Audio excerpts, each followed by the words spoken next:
That would be why. Of course, you plug things in and things get all different. So, of course, yeah. So this is what happens when you don't have a show for a day. This is what happens when you have to unplug everything. You throw it up into the kitchen. Then you come back down and you think things are plugged in when they're really not. And so now, thank you, Abby, for telling me that things weren't responding. Everything is apparently plugged back in the way it's supposed to. Everything is powered up the way it's supposed to. And so, welcome to Thursday. I will always have issues with technology. The last 2 days have been no different. About 20 minutes after the show was over yesterday, everything came back online, of course. And so that meant that yesterday, if you could decipher a word that I was saying, it was a great conversation that we had with Mark Spiegel, Innovation Capital, the owners of Querétaro and Liga MX. And I have pretty much told Mark that we're going to have him back, but we wanted to do a sit down with him about what's going on at Querétaro as U.S. owners. And then Dylan put up with us. And then it was at 10:30, it was Noe DeMo, the Golden Glove winner in the NPSL this season from Bristol Rhythm AFC. And you'll remember that a couple seasons ago when they came online, we would catch up with Diane Smith, their owner, and we would find out what it's like for them to be a part of what's going on and growing pains and all that kind of stuff. And those growing pains have turned into a chance at a national title. They're taking on El Farolito, and we're going to hopefully hear from them when they get settled in, I think, tomorrow. So we'll catch up with them as they get closer to the repeat that they're chasing in the NPSL. So that's yesterday. Today, obviously, we're going to get you caught up on things. There's some things going on in the Premier League you need to know about. There's a story out of USL Championship you need to know about, and thank you, Ricky, for the heads up. And then probably early next week, we'll try and effort some of the principals out of the Northeast on this.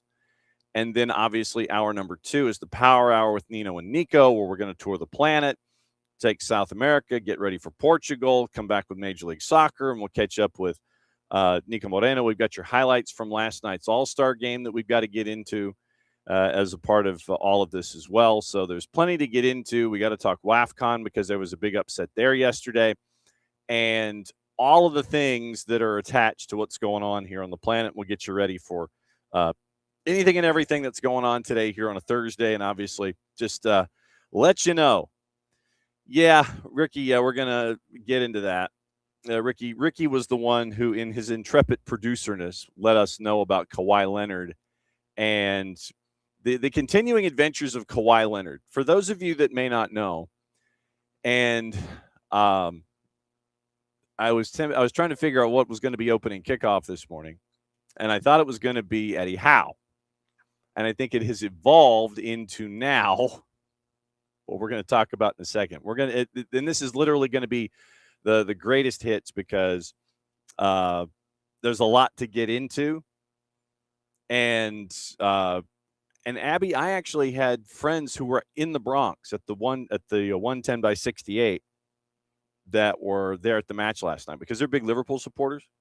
And it was a late goal by Liverpool to get the win over Wrexham. I imagine the place was pretty jammed, but Wrexham over here, and I know that they're trying to get promoted and everything. So literally it is an EFL championship team going up against a Premier League powerhouse. 1-0 win in the Bronx last night. And that's the other thing is that you're going to have to, with opening kickoff here, and this is the PSA basically. Pablo Torres has done some really good work at in independent journalism these days, which is becoming tougher and tougher and tougher for obvious reasons. But he has done some fantastic work on Kawhi Leonard, and he has been a bulldog on the story. And so yesterday it came out about ties to Rhode Island FC. And so that's what we'll get into here with opening kickoff, brought to us by our friends at Black Pitch Coffee, blackpitchcoffee.com. Starting your day with the most important stories in the game, the right way to start your morning. Black Pitch Coffee, part of the SDH community. And it is showing up at events all over Atlanta, trying their home blend made with beans with Brazil and Guatemala, heavy body, notes of walnut, semi-sweet chocolate, and a rich world-class finish. Opening kickoff, powered by Black Pitch Coffee and blackpitchcoffee.com from the return of the Kaiser Permanente Studios. So yesterday, WPRI TV in Providence, Rhode Island, they had a super story, and they're going to have more tonight at 6 o'clock. Kawhi Leonard, according to WPRI, and this was a partnership with Pablo Torre finds out, and Hunter Brook, 10-month investigation by WPRI TV. Leonard and his inner circle embedding themselves as investors in Rhode Island Football Club as they were once again trying to, and this is the words from PRI, navigate the collapse of a multi-million-dollar endorsement deal 2,500 miles away. In an interview, RIFC founder Brett Johnson of Fortuitous Partners confirmed the involvement of the Clippers small forward, along with Leonard's uncle, Dennis Robertson, and his former agent, Mitch Frankel. Johnson told Target 12 in March, Kawhi Leonard's a friend. He did not go on camera for this interview, but he was recorded.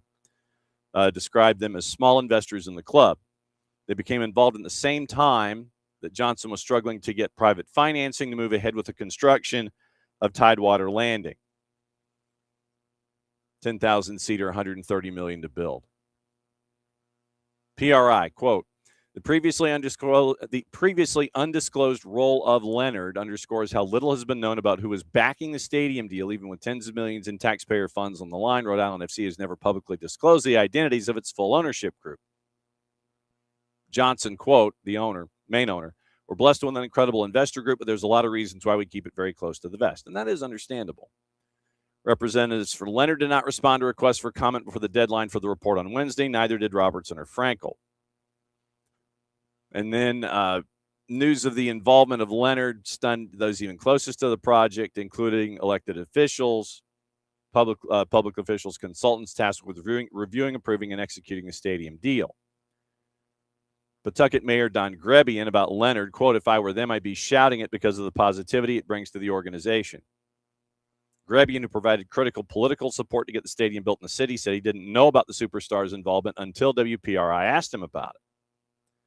Even some of Rhode Island's top officials appeared unaware of who was funding the soccer club. That includes Governor Dan McKee, who has been a stalwart supporter of Rhode Island FC, cast a tie-breaking vote in favor of public subsidies for the stadium back in 22.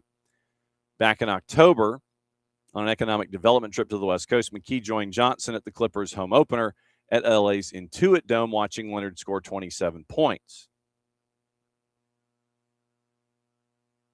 And as a Clipper fan, I'm going to hold my first thoughts for a second.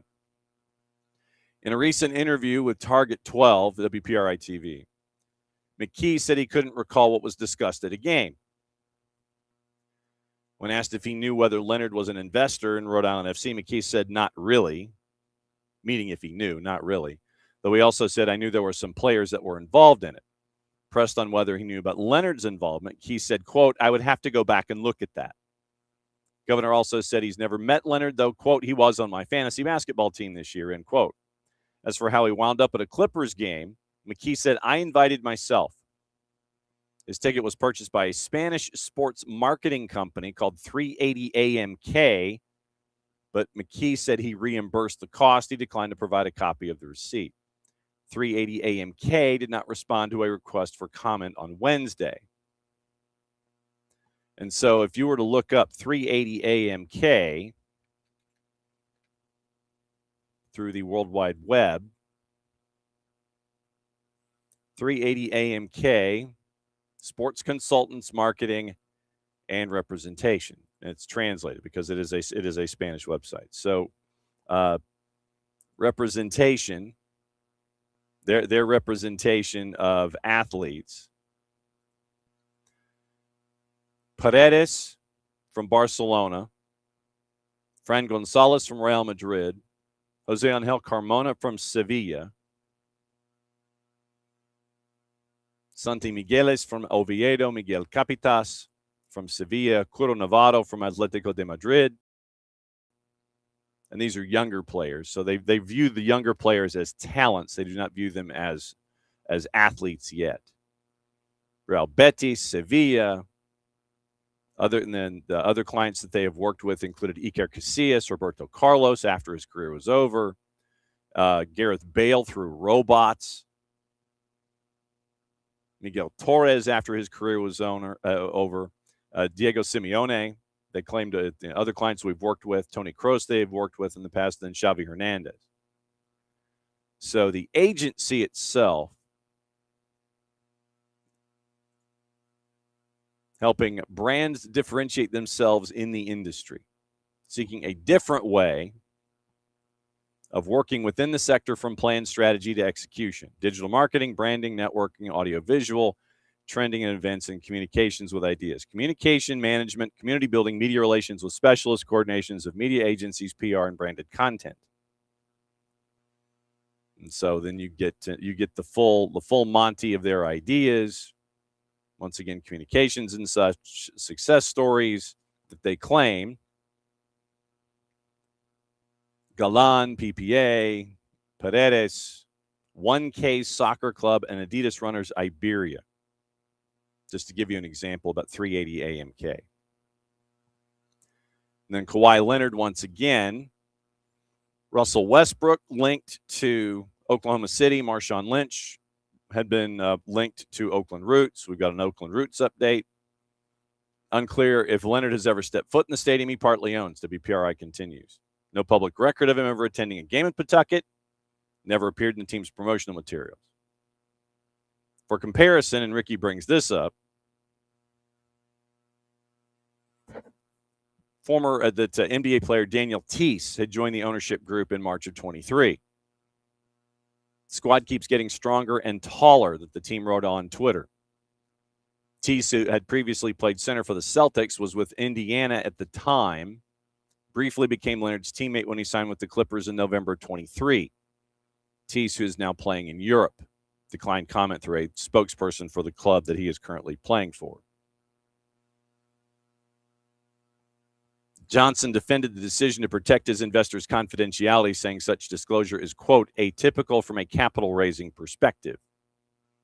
Projected comparisons to athletes who've taken more visible roles with clubs. Quoting Johnson again, if someone is an investor, they want to make it known, they're welcome to do that. But a lot of them should be applauded relative to what they're doing to help create jobs and create something that has been game-changing in the state. Johnson also said no one affiliated with the Clippers was involved with his team.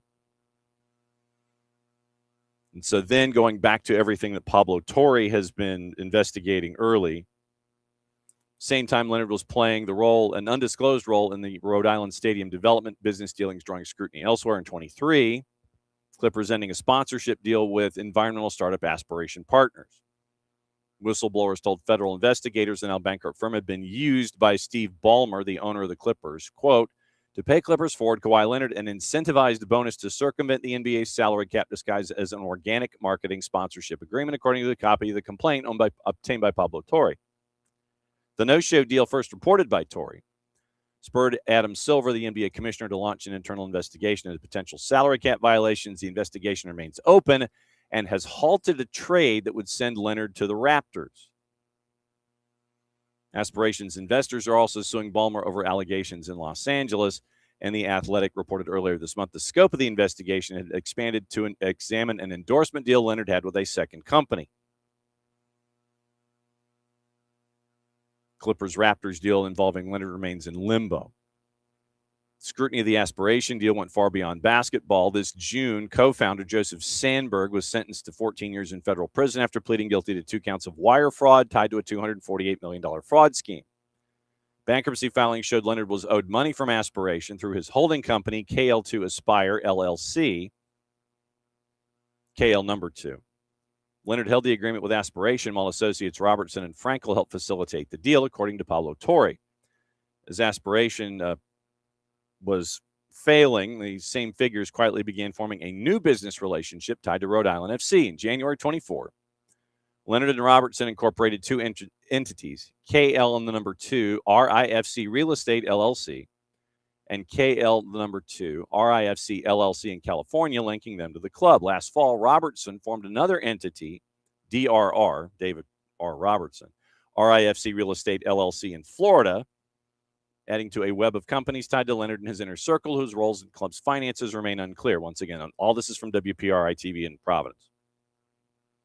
Soccer team declined to disclose how much of the club the 3 men own.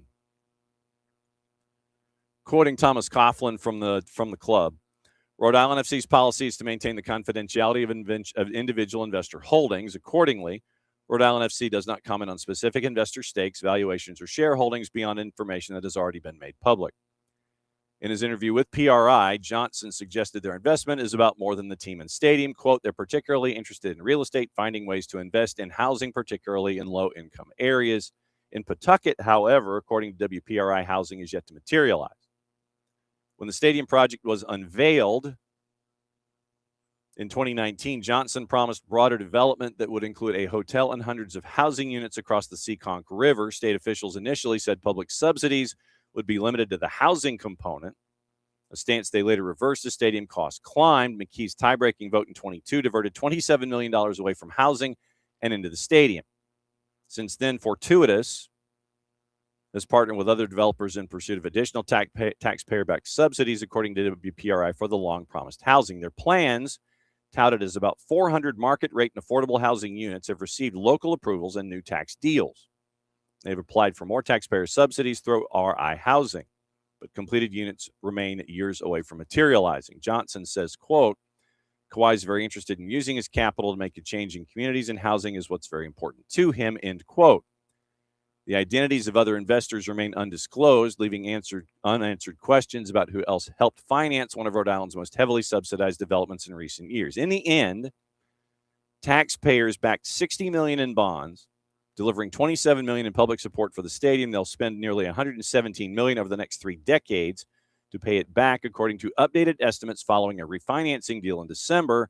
In 2024, Bloomberg News called the original bond deal eye-popping, in quotation marks, writing, quote, taxpayers are paying dearly to bring a pro sports team back to the faded industrial city of Pawtucket, Rhode Island, end quote. And so part 2 of this from WPRI is coming out tonight in their 6 o'clock news report.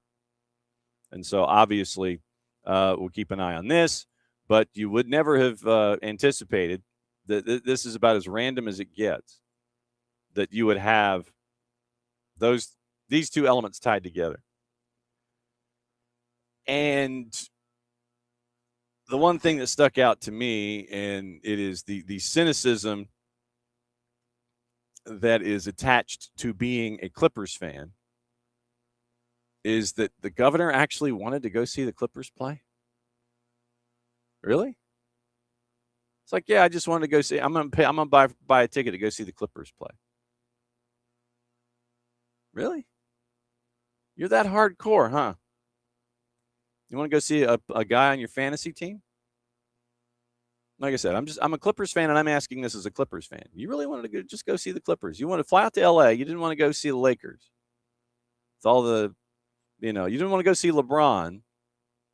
But since you couldn't get tickets to go see LeBron, you wanted to get tickets to the Intuit Dome to see the new dome and go see the Clippers? Like I said, I'm just asking this as a Clippers fan. You really want to go see the Clippers? Okay. All right. So that's the news out of WPRI, part 1 of 2 in a series. And like I said, we probably will be efforting something out of Providence with PRI and find out what they've also discovered and what's been on the cutting room floor and all that other kind of stuff. And we'll see if we can get answers on this as we go forward. So that's opening kickoff. Brought to us by our friends at Black Pitch Coffee and blackpitchcoffee.com. Starting your day with the most important stories in the game. Right way to start your morning. Black Pitch Coffee, part of the SDH community, showing up at events all over Atlanta, trying their home blend made with beans from Brazil, Guatemala, heavy body, notes of walnut, semi-sweet chocolate, and a rich world-class finish. Opening kickoff, powered by Black Pitch Coffee, blackpitchcoffee.com. Okay, here's the other news of the day. And I had not anticipated this under any auspice at all. Eddie Howe out at Newcastle. Keith Downey, Sky Sports News. We haven't had any word from the club yet. When do you think we can expect to hear more from them and their thinking? Yeah, look, Joe, I think we'll hear today. Look, I think it is imminent. I've spoken to the club just before I came on air here, and they didn't know that yet themselves. Things have moved very quickly overnight. As you said in the intro, it is a bombshell story, I think, given the timing of it. And look, honestly, earlier on in this summer, there was a lot of managers available. There was a manager merry-go-round, really. We see the likes of Manchester City and Chelsea and Liverpool all getting new managers, and there was a number of managers available. The pond that Newcastle are fishing in right now isn't quite as big as what it was earlier this summer, so that will make it difficult for them. But I would expect some kind of clarity from the football club very soon, whether it's just when I come off this live or in the next couple of hours. They are going to have to say something, but that is our understanding that Eddie Howe has parted terms with the club. Resignation as such, it is his decision, but the club reluctantly are in a mutual agreement that the time has come for a change. So what names then, Keith, are going to be linked with this job? Who is going to come in and succeed Howe at Newcastle? Yeah, well, what we've been told this morning is that the 38-year-old German Matthias Jesle of Al Ahly over in Saudi Arabia is in advanced negotiations with Newcastle about replacing Eddie Howe. So, look, not too much is known about him. It will be a big change for him moving from there to the UK and to the Premier League to manage. But we are told that a move for him is in the pipeline, and perhaps that is why this news broke this morning and has been accelerated in the last 12 hours since Newcastle played that friendly last night. So he is the name in the frame. He is the man we expect to take over. It'll be interesting to see if they manage to announce it before or whether it's when Newcastle are on their pre-season trip to La Manga, the trip that they fly out on tomorrow. I'm told that there was also discussions with Kieran McKenna, the former Ipswich manager. Remember, he's just left to take some time out himself, so there was also talks with him and also with Antonio Conte, the former Chelsea and Tottenham manager. So look, a couple of big names mentioned there. But it appears as though Jesle is the man that Newcastle will bring in to replace Eddie Howe. So a big change in terms of, I guess, his style, his persona, and his nationality as well. So we will wait further instructions in that one. But from everything I'm hearing, it sounds as though he is the man who is set to replace Eddie Howe after nearly 5 years here on Tyneside. And it is Jesle who has been linked, and everything seems to be progressing to his appointment. Jesle right now is ATLUTD. And with Eddie Howe, he had decided to remain at St. James at the end of last season. Now, apparently, after 5 years in charge, a couple weeks before the regular season starts, he's had a change of heart and he wants to take time away from football. First trophy in 70 years with the 2025 Carabao Cup. Told the club he wants to take a break. Situation regarded, according to David Ornstein, as amicable. Newcastle well prepared for the exit. Jesle is a two-time Asian Champions League winner with ATLUTD, who once again are owned by the PIF, the Public Investment Fund. And he spent his entire playing career with Hoffenheim, coached at Red Bull Salzburg for 2 seasons, and won back-to-back Austrian Bundesliga titles and the Austrian Cup. Joined ATLUTD in 23, led them to consecutive Asian Champions League crowns in 25 and 26. A high-intensity attacking football. He is a Ralph Rangnick disciple, so that should make Nick very happy. Eddie Howe appointed November of 21, succeeding Steve Bruce when Newcastle were 19th in the Premier League. And this was shortly after the consortium led by the PIF completed their takeover of the club, got them safe.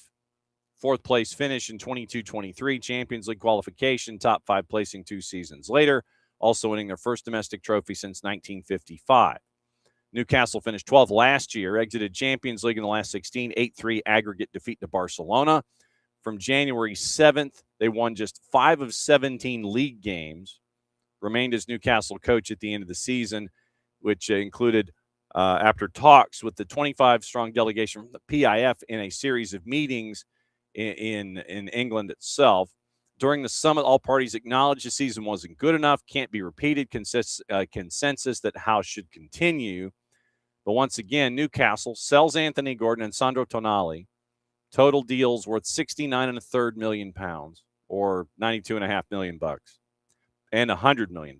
So 169 million in pounds in sales. Interest from Arsenal and Bruno Guimaraes.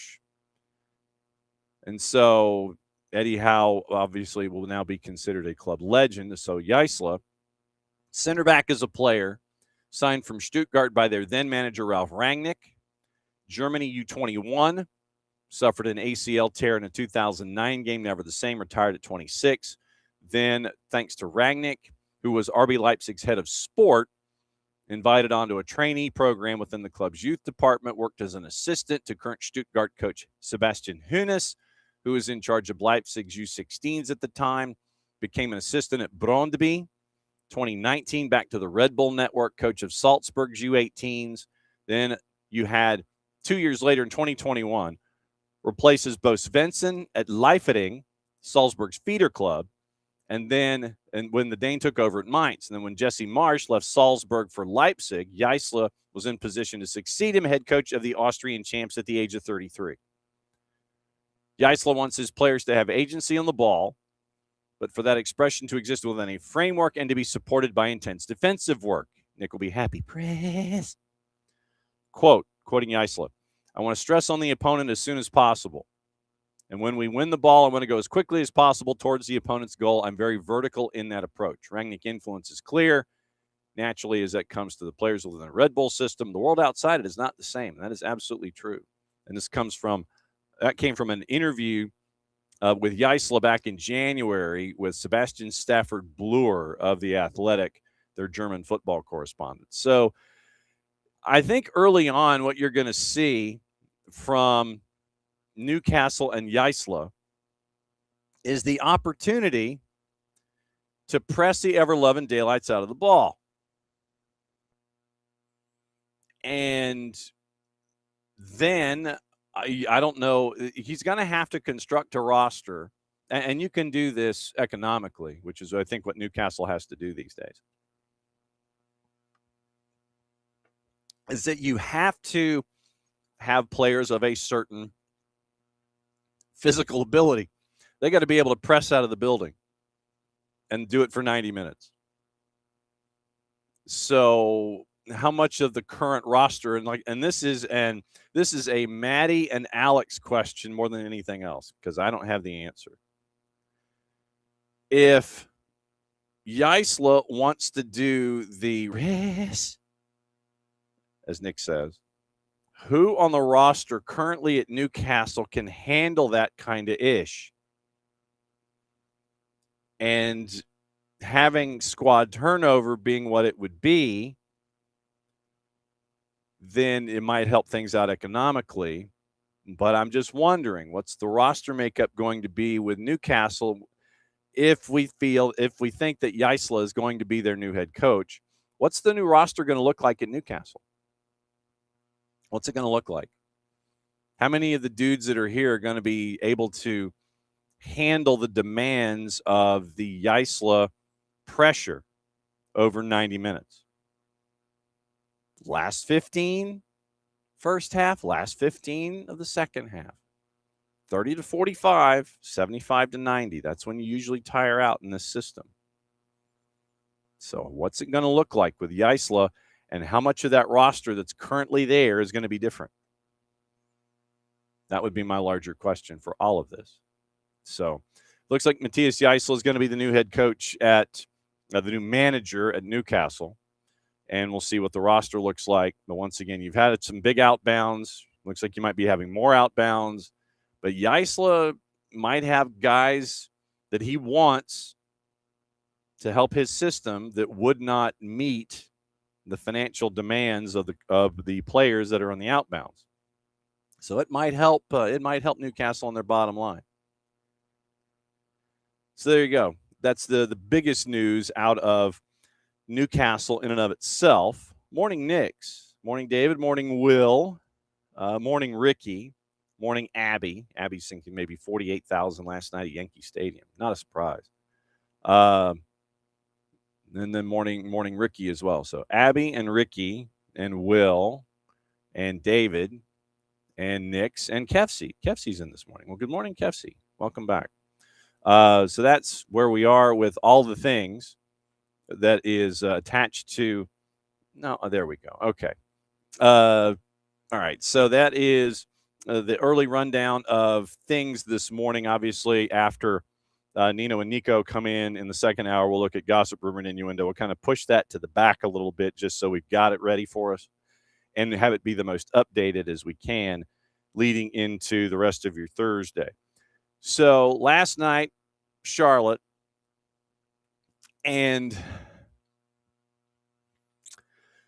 how do I phrase this? Pictures aside, you had 34,000, I think, last night. 34,197, I think, was the attached number to tickets that were sold for the All-Star game in the Uptown. And the first 45 minutes, it was one of those. It was one of those where you're sitting there going, man, that's looking pretty sweet. And understandably so. When you have two guys that kind of combine the way that they did, it was some really good football early on from MLS. Case in point, you're down 1-0, then you're not. Jake and Taylor on the call, Apple TV. Right, thought there was somebody there. Heel wins it back. Now puts it over to Son. He's got a lot of room. Son on man. Acevedo off his line. Sonny scores.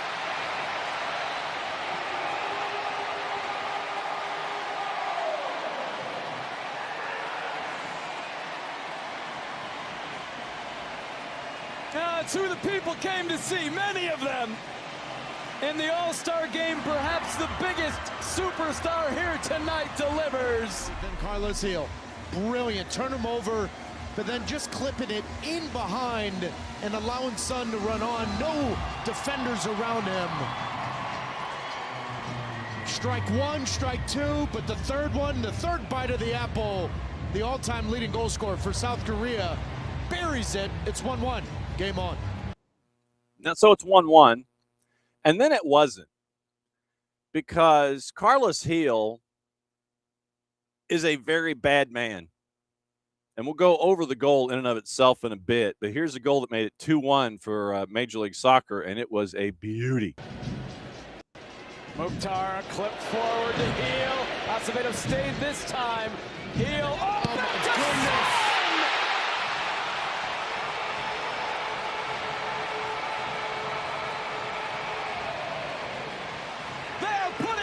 Show and the creativity and their ability to find a pass.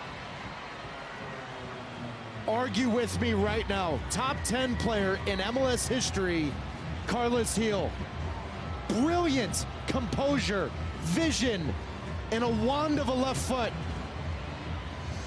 2 assists from the New England Revolution maestro to the goal scorer of LAFC. My man left the World Cup, and he's on fire. 2-1 MLS over Liga MX. The ball from Carlos Heel from the end line was filthy. He had about a foot of space from the end line, stops, pivots, sees the defender. He's got a defender kind of off at an angle, and then he obviously has the other defender from Liga MX more inside the 6 guarding the near post. The defender that's kind of not really staring at him, but kind of off at about 2 o'clock. He sends the ball off of his outside hip and around the player and through a second to find Son, who volleys it home. It was insane. The placement of that ball from Carlos Hill was nuts. And the finish from Son Heung-min obviously slams the door to make it 2-1. And it would not be done there because then it would be 3-1. Thanks once again, Zinkernagel getting the goal for Major League Soccer. Back to Surridge. Surridge into the middle. Oh, it's Guilherme. It's blocked and then in. Philip Zinkernagel. MLS 3, Liga MX 1.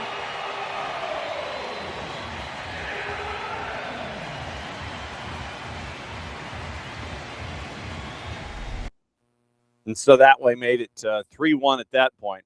Solomon Rondon we had a Solomon Rondon sighting actually.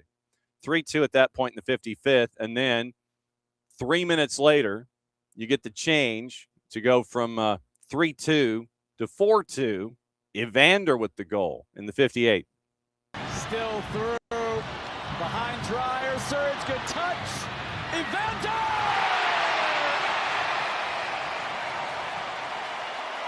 Time and time again, that man proves he's the real deal. Evander restores the 2-goal lead for MLS. 4-2. It's been a lot of Liga MX, but how about this one too? Andy Nahar has been a great signing for BJ Callahan in Nashville. But Sam Surridge, that's difficult to react that quickly, but to lay that ball off to Evander, and Evander better finish that because Guilherme's right behind him. The fellow Brazilian making sure that if Evander didn't finish, he was getting an earful, but he does. As he so often has in the regular season for the Portland Timbers and FC Cincinnati since coming to Major League Soccer. So 4-3 your final. Just a couple of the stats. 25 shots for the Liga MX All-Stars, 16 of them on target. 13 shots for MLS, 8 on target. 5 block shots for Liga MX compared to 4. 1,146 total passes. MLS actually completed passing at a worse rate, 86.5% to just over 89 1/3. 18 crosses, 14 of them by Liga MX. 12 MLS saves on the night compared to 4. 8 clearances by Major League Soccer. 19 fouls on the night, 12 of them for Liga MX. The 1 yellow card from the takedown early in the first half. But yeah, the idea specifically, 25 shots from the Liga MX All-Stars. 25 shots. 16 on target, and you scored 3 times. Had the goal in the 9th, then you were down 3-1, then you're back to 3-2, 4-2, 4-3, your final. So there you go. That's your run of how it looks, the MLS All-Stars and Liga MX. So that's your rundown there. Now everybody's back to playing in league before you get into Leagues Cup and all that stuff. So the sprint continues here in Major League Soccer, but a big night in front of 30. I think it was 34,197. I think was the number that was posted. But all I would ask for is if you are not, or let me phrase it this way. Morning, Alex. Morning, Kevsey, and morning, Wiley. If you're going to do something in a building that size, I would ask maybe if you put up some bunting or banners in the upper deck in Charlotte in that 300 level where nothing was going on. Put some stuff up there. Just saying. For those of you that might not have watched the match in and of itself and had some things to do in the midweek, go onto the Twitters and look at Uptown Charlotte, look at the bank, and look at the 300 level as a portion of the larger picture. Trust me, I get at the end of the day that you had over 34,000 in the building. I get that. But just look at the 300 level. 300 level was bald. Nothing going on. You kind of pinned in your TV partner, Charlotte. Wasn't the best of looks. Just saying. We're going to take the tour in about 15 minutes. We're going to start the tour with our buddy Nino Torres. We'll do South America. We'll do Portugal. We'll get you ready for what's going on. And South American leagues have kicked back in. European leagues are about to kick in next couple of weeks. And then obviously at 10:30, last half hour of the show, we're going to catch up with our friend Niko Moreno from Pulso Sports, Sounder at Heart. I know a lot of folks are sitting there and they're gravitating toward a soundbite that was there from Brian Schmetzer saying that they weren't going to bring in 5 new players. We'll discuss the context of that.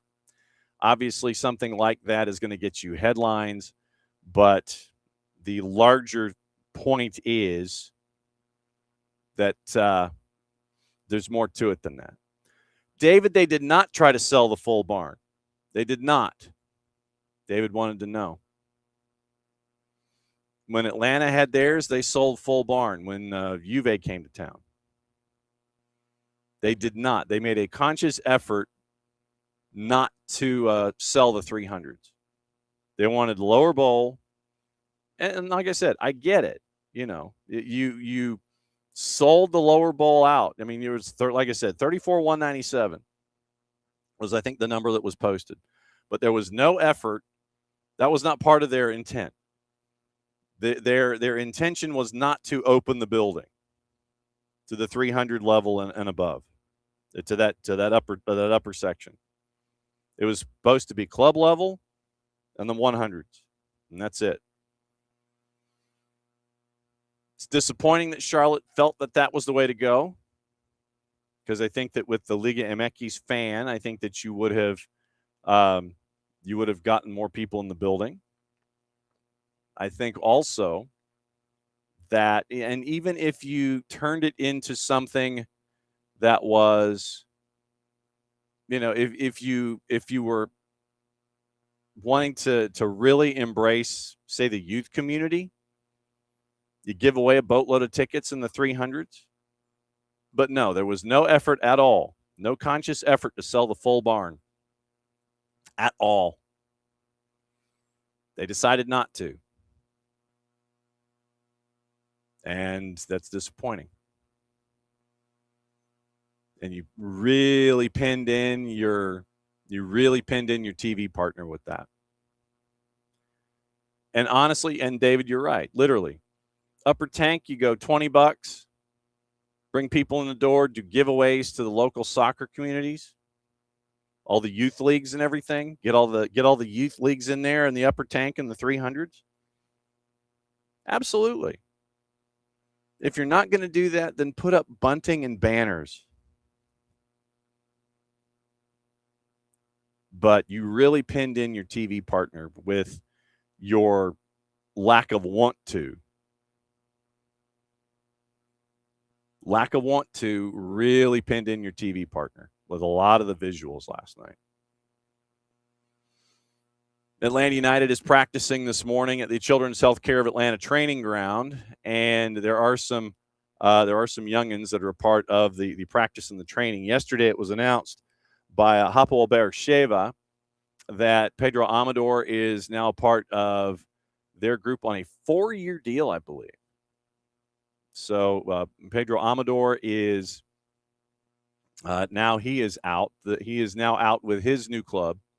Apparently, according to reports, hang on, trying to see. I do not believe, and it is a very early morning with folks at the Children's Healthcare of Atlanta training ground, and I believe the Latte Lot is not training this morning with the club. So that is probably the biggest piece of news that we're seeing there. But once again, you're having a lot of the younger players that are a part of practice. And also remember, Tuesday tomorrow is 4:00 in the afternoon. It is a 4 o'clock start. 4 o'clock start at the Children's Healthcare of Atlanta Training Ground. If you're going to get tickets, go through Ticketmaster. They're free. But once again, go through Ticketmaster, get your tickets to come in for a 4 o'clock start. Maddie and I will have your pregame at 3:30. Maddie will have the call at 4. And then we'll all fight traffic going home. But the only other thing is this. This is for the remaining home matches this season. And I know the times are a little odd. But when you go to Ticketmaster. Tickets are free. And then I think they'll post the transportation, where to park, and all that kind of stuff. So just keep an eye out for the website at atlutd.com. Go into the 2 section. They should let you know where you should be able to park. My guess is it's probably going to be down the street, and they'll run shuttles. But you have to adhere to the Mercedes-Benz Stadium policy for clear bags and dimensions and things like that. So all the 2's games the rest of the year, Children's Healthcare of Atlanta Training Ground, you have to get the physical ticket from Ticketmaster, but you have to adhere to the Mercedes-Benz Stadium guidelines for clear bags and all of that stuff. So just keep an eye out on the website for where to park.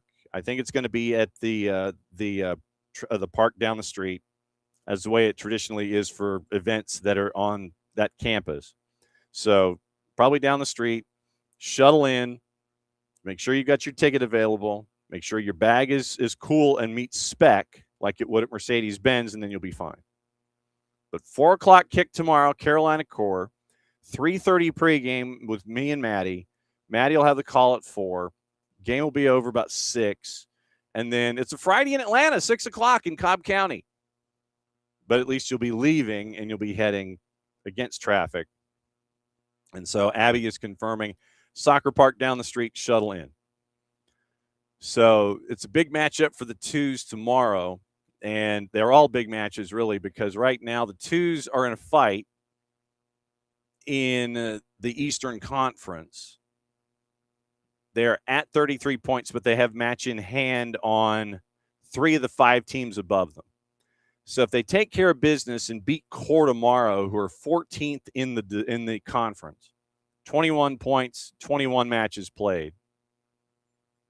And Atlanta United, too, by the way, only one of 3 teams in the East that has double-digit wins. Crown Legacy has 10. Crew have 10. They're 1-2. Atlanta United 2, 6th, 10 wins, 10, 6, and 3 so far this season. But if they win that match in hand, they go to 4th going into the weekend. So that's what they're looking for. Like I said, if you talk to Jose Silva, he'll sit there and tell you that the points have been left on the table in the 9 matches that were not wins for them this season. Big match tomorrow, Carolina Core. They win, they go to 4th in MLS Next Pro. And so keep an eye on that. But once again, Abby confirming soccer park down the street, and you'll shuttle in. And Kefsey, that's why we talk about them. Kefsey, the 2's are the light in the club. Wish more people knew. That's why we talk about them as much as we do, because it is the future. And what we've always wanted to do as the network that is calling all of these 2's, all the 2's matches and giving all the coverage to the academy and the 2's and all this kind of stuff, we want you to be informed going in. So when these players traditionally have come up from the 2's and they become a part of the first team, you can have conversations with folks and bring them in under the tent. Well, hey, what is this? What is this about this Dominic Chankwi? What is this about Arif Kovac? What am I hearing about Arif Kovac? What is this I hear about Cameron Dunbar? What is this I hear about about Jonathan Ransom, about James Donaldson, about all these players in this cycle. But I mean, in the past, it's been it's been Matt Edwards. It's been Jay Fortune. It's been Will Riley. It's been Cooper Sanchez. All of these names that have come in through the system and through the academy and working their way up through the twos and working their way onto the first team. And so everybody said, well, what is this about Will Riley? What is this about Cooper Sanchez? What is this about Jay Fortune and Matt Edwards and everybody? Well, they spent time with the twos and they did this and they, so that way, once again, you get to bring more people under the tent so they know what they're looking at instead of sitting there going, oh, he came up from the second team? Yeah, he came up from the second team and he did this, and this. So you get to bring more folks under the tent because of your knowledge of the twos. And we've always thought it was important because it's not a separate thing. It's all a part of the flow chart and the tree that is Atlanta United as an organization. It's about MLS Next. It's about the academy. It's about the twos, everything funneling and working its way up. It's about Javier Perez and being a director of methodology and seeing right now, the U13s are insane. And we get to talk about that here as a part of our missive and as a part of our dynamic and as a part of our, as a part of our DNA. But what they're building on a bunch of different levels is just as important. So that's why we like to bring all of that info to you. And that's why we always enjoy talking about academy and talking about twos and talking about all these things. That's just kind of how we're wired.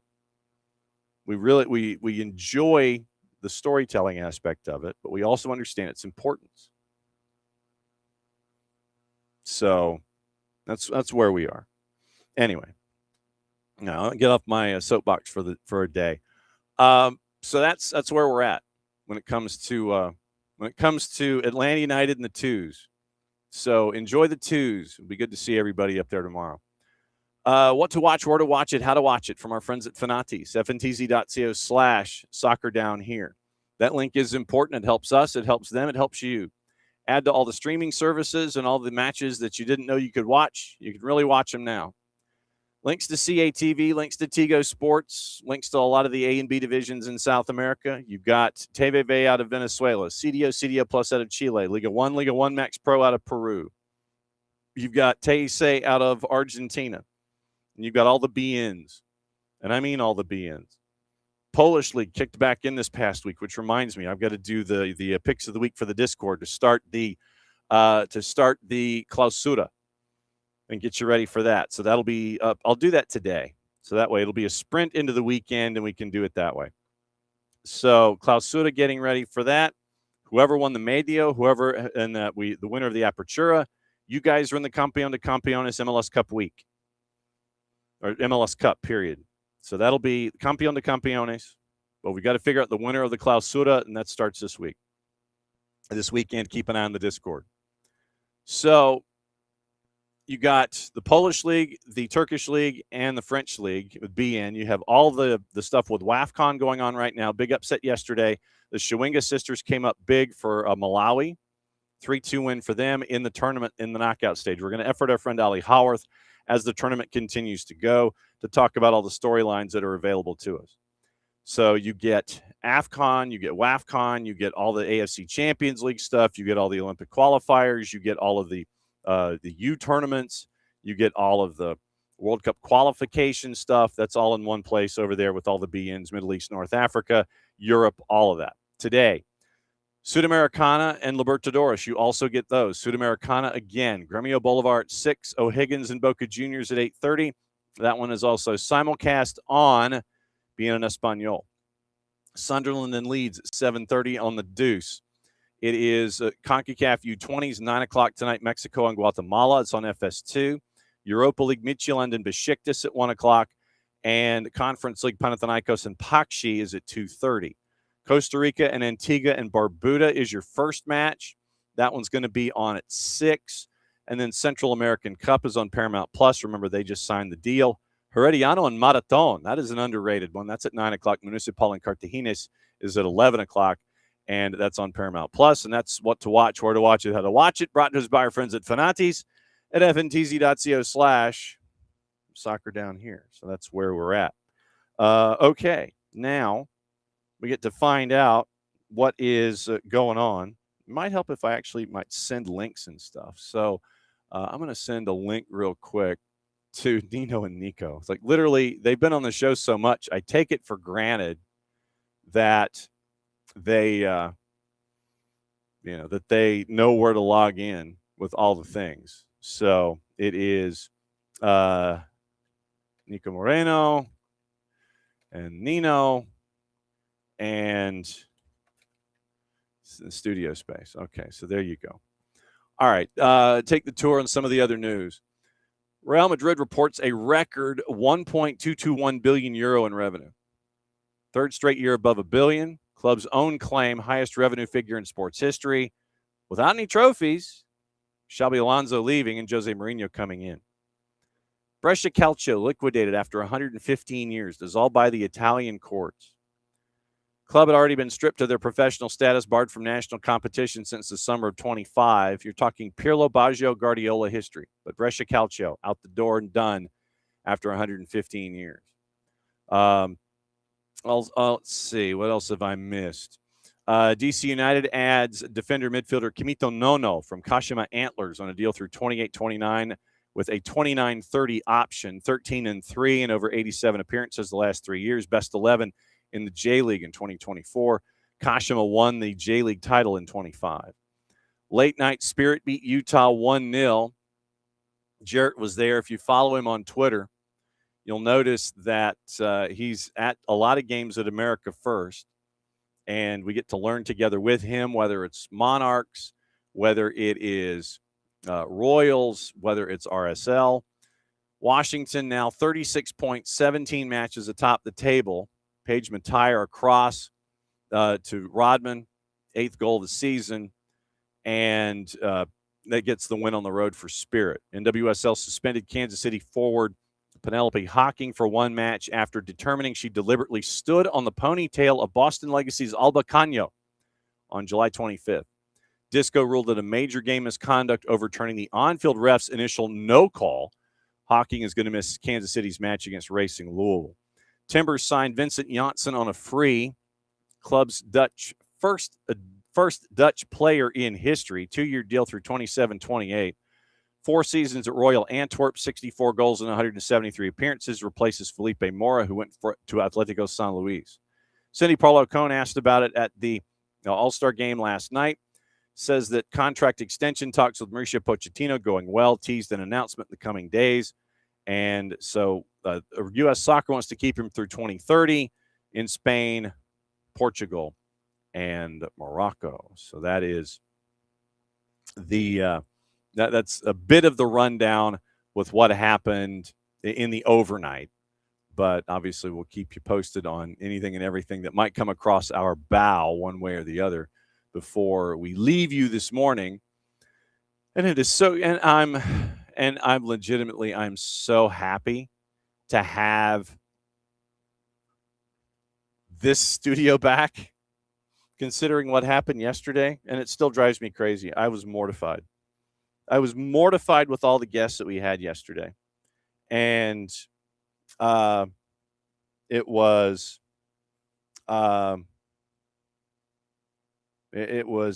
absolutely mortifying.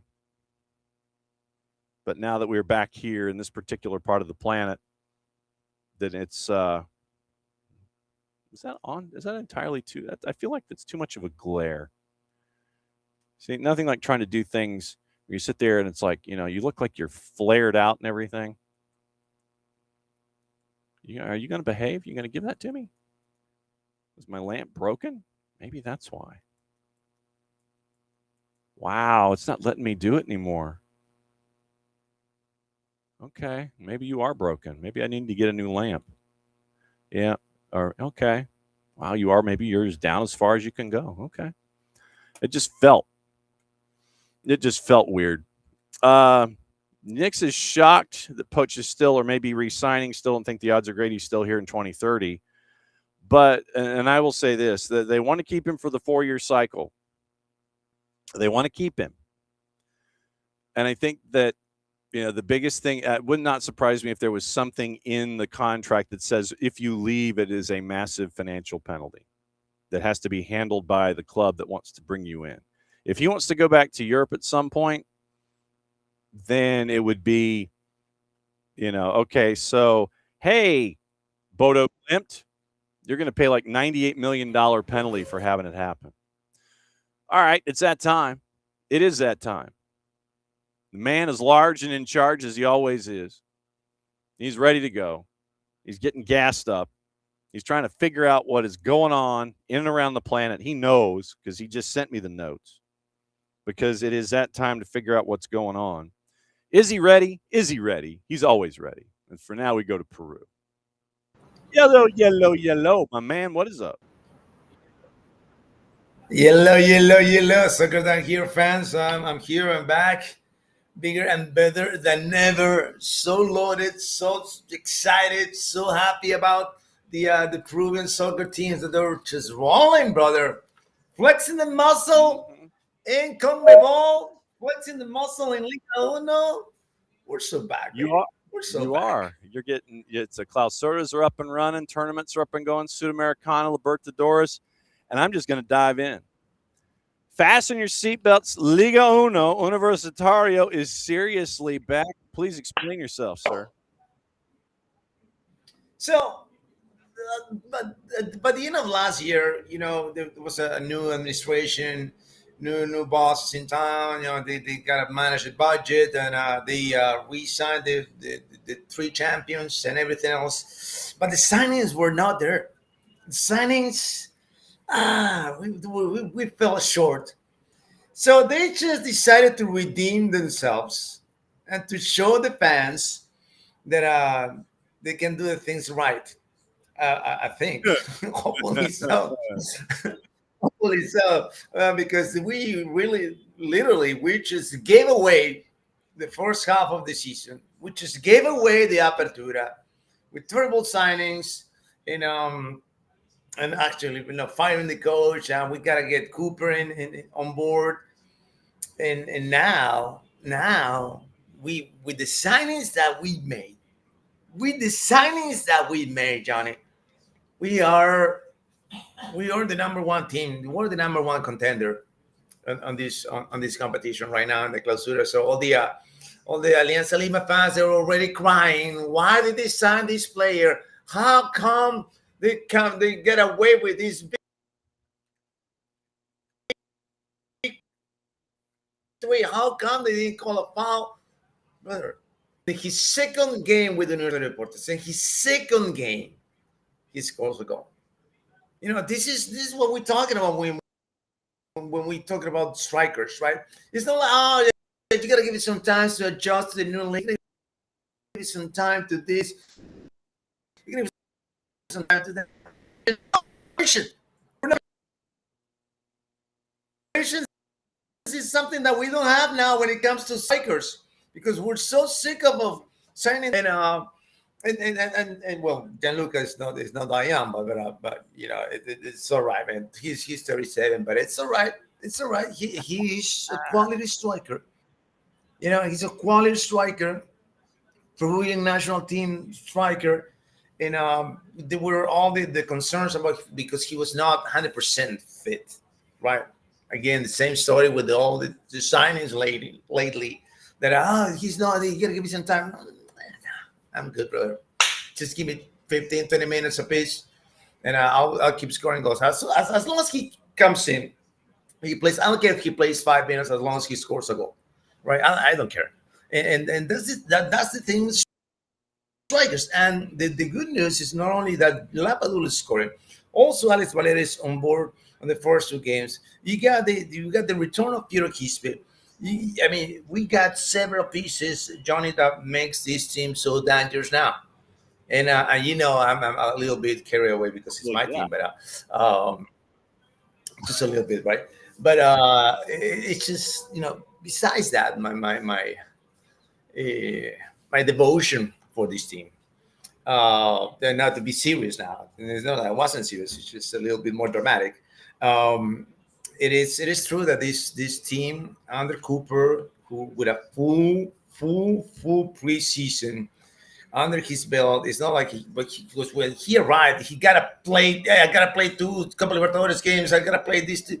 And no, you got the whole month, the whole World Cup month, right, to get your preseason going, to get the signings that you wanted, and to get the system that you wanted.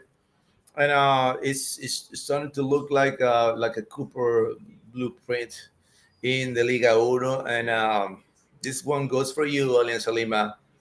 Get ready. We're going to see you in the finals at the end of the year. So then why are you a dog at Cienciano on Sunday? Oh, really? You don't know why? everybody who goes to Cusco is an underdog, brother. Everybody. You can ask Flamengo. You can ask Lanús. You can ask anyone, Botafogo. You can ask all the big dogs in the continent. Going to Cusco, you're a dog. You are, and the massive high octane offense that the Cusco is running right now. They got the weapons in the first half of the year, but they were not there. And I gotta say this about Charlie Garces is probably I want to say after Hernan Barcos in the last 5 years, Charlie Garces, the Ecuadorian who came from Barcelona to Cienciano, he's the most influenced striker in the league. 19 games, 10 goals only this season. And he's always on the board. He's always up there. He's a nightmare, man. He's actually a nightmare because he's a street ball player. He's street smart. And when you got that in that 6'2", 195-pound guy, it's kind of like it makes a difference, right? Because you can be street smart, but you can be Miguelito Miron size, and it's a different story, right? So, Cienciano has firepower. Cienciano has a team that is loaded with players. I love Alejover, the work he's doing for Cienciano, and every time that he plays against his former teams, man, he scores, man. Alejandro Hover, when he played against us, he scored. When he was in Alianza, then he went to Universitario, he scored against Alianza. So every time that he plays against his former clubs, he scores. So that's it's gonna be a massive game. It's just gonna be a massive game, and probably the best game of this round 3 in the Liga Uno. I will say that. Yes, it'll be. Now that you've introduced this, Cienciano roared. They took down the Copa Sudamericana champs. They weren't messing around, brother. You know what? Please don't forget, for the people that is listening now, Cienciano is the only Peruvian team with 2 stars, with 2 international stars. They won Sudamericana and they won the Recopa. And not only that, they beat Boca Juniors and River Plate on those 2 finals back in 2003. So those 2 stars, it means something. And when you have a coach like Cienciano, when you have the kind of firepower that Cienciano has, like I said, when you go to Cusco, you're a dog. And especially for Rio de la Plata teams, for Uruguayan teams, for Argentinian teams, they're the ones that suffer the most when they go into the altitude. And I'm not putting that as an excuse, but and of course, you got to play ball. It doesn't matter about the altitude. You can play ball. You cannot beat anybody because we were 15,000 feet above the sea level. Yeah, but you can't score. That there's nothing you can do about it, right? It's not going to get you anywhere. But Cienciano, it did. And Cienciano is, I think they're playing Botafogo now next. Isn't it, Johnny? I'll take your right? word for it. I'm efforting. I think they're taking Botafogo now. Next, it all depends how they perform in Brazil. It all depends on that. If they can hold Botafogo to only 1 goal the second leg is Cinciano's. Second leg is in Cusco. I'm sorry, Botafogo, you're gonna be out if you don't take advantage at your home game over in Cinciano. Cinciano will eat alive in Cusco. Wait, I want to go, man. I want to go to that. The stadium in Cusco is absolutely beautiful because they renovated it for the Copa America in 2004, and since then it's a beautiful place, man. It's a beautiful stadium. That's one of the stadiums that I want to go.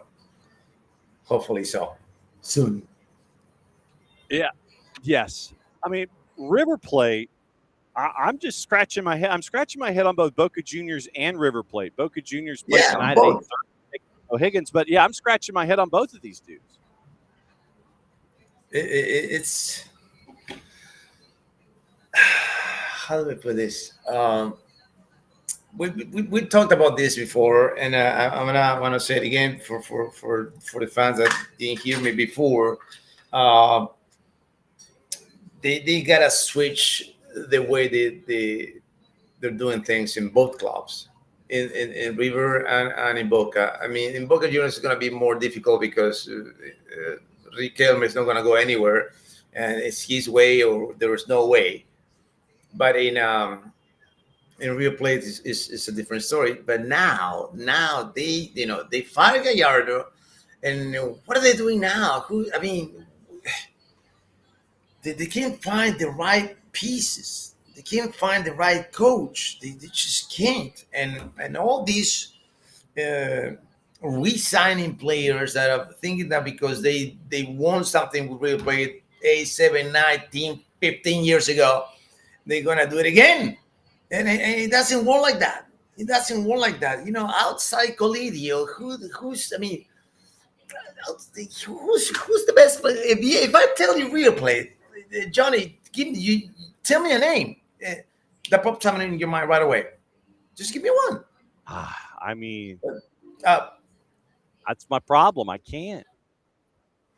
But back in the day, you got Francesco, you got Gallardo, you got Burrito Ortega, you got several the names that just come right up into your mind. Right now, it's just like any other team, man. You can tell me the same. It's like the same way with the Deportivo Riestra players. I don't know. I don't know who to pick, who to choose. It's so disappointing. It's so disappointing because I'm gonna make a parallel. It's a really bananas parallel, but I'm gonna put Manchester United into this conversation. I don't know how, but I'm gonna drag it in here. Since the exit of Fergie, Manchester United has been struggling all these years to find the way, to find the caliber players that they needed or they wanted or they can perform at the Man United jersey. If I gotta tell you one name from Man United right now, is Bruno Fernandes, and that's it. That's it. It's kind of the same way, in a different levels, but they are going through those phases, to this transition that seems like it's like a never-ending transition phase. When is this transition going to stop, and when are we going to go into the next level, and when are we going to go back to winning? Mm-hmm. And forget about and before we talk about Libertadores or Sudamericana, about winning the league, brother. Mm-hmm. About winning the actual league. It's just ridiculous. It's just ridiculous. By the way, there was a massive goal from Deportivo Riestra on Boca Juniors the other day, which is absolutely stunning. It's suffering. It's painful to watch both teams, both the biggest clubs in Argentina, the winningest teams in the country. This is just like a Temu version of the River Plate and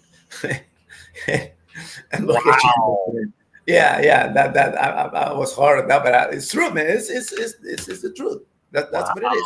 A Temu version. Cinciano and Botafogo play on August the 12th. Nice.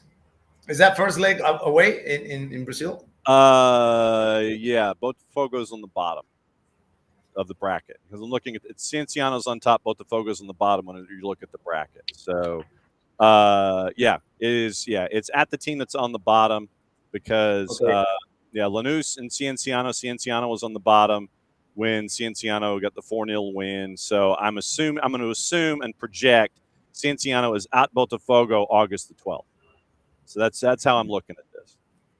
And if the bracket's screwed up, then I blame the bracket and I take and the winner of that one gets Bragantino and Atletico Mineiro. So that's how gets Red Gold. Sorry, it's the other one. It's Vasco da Gama and Olimpia.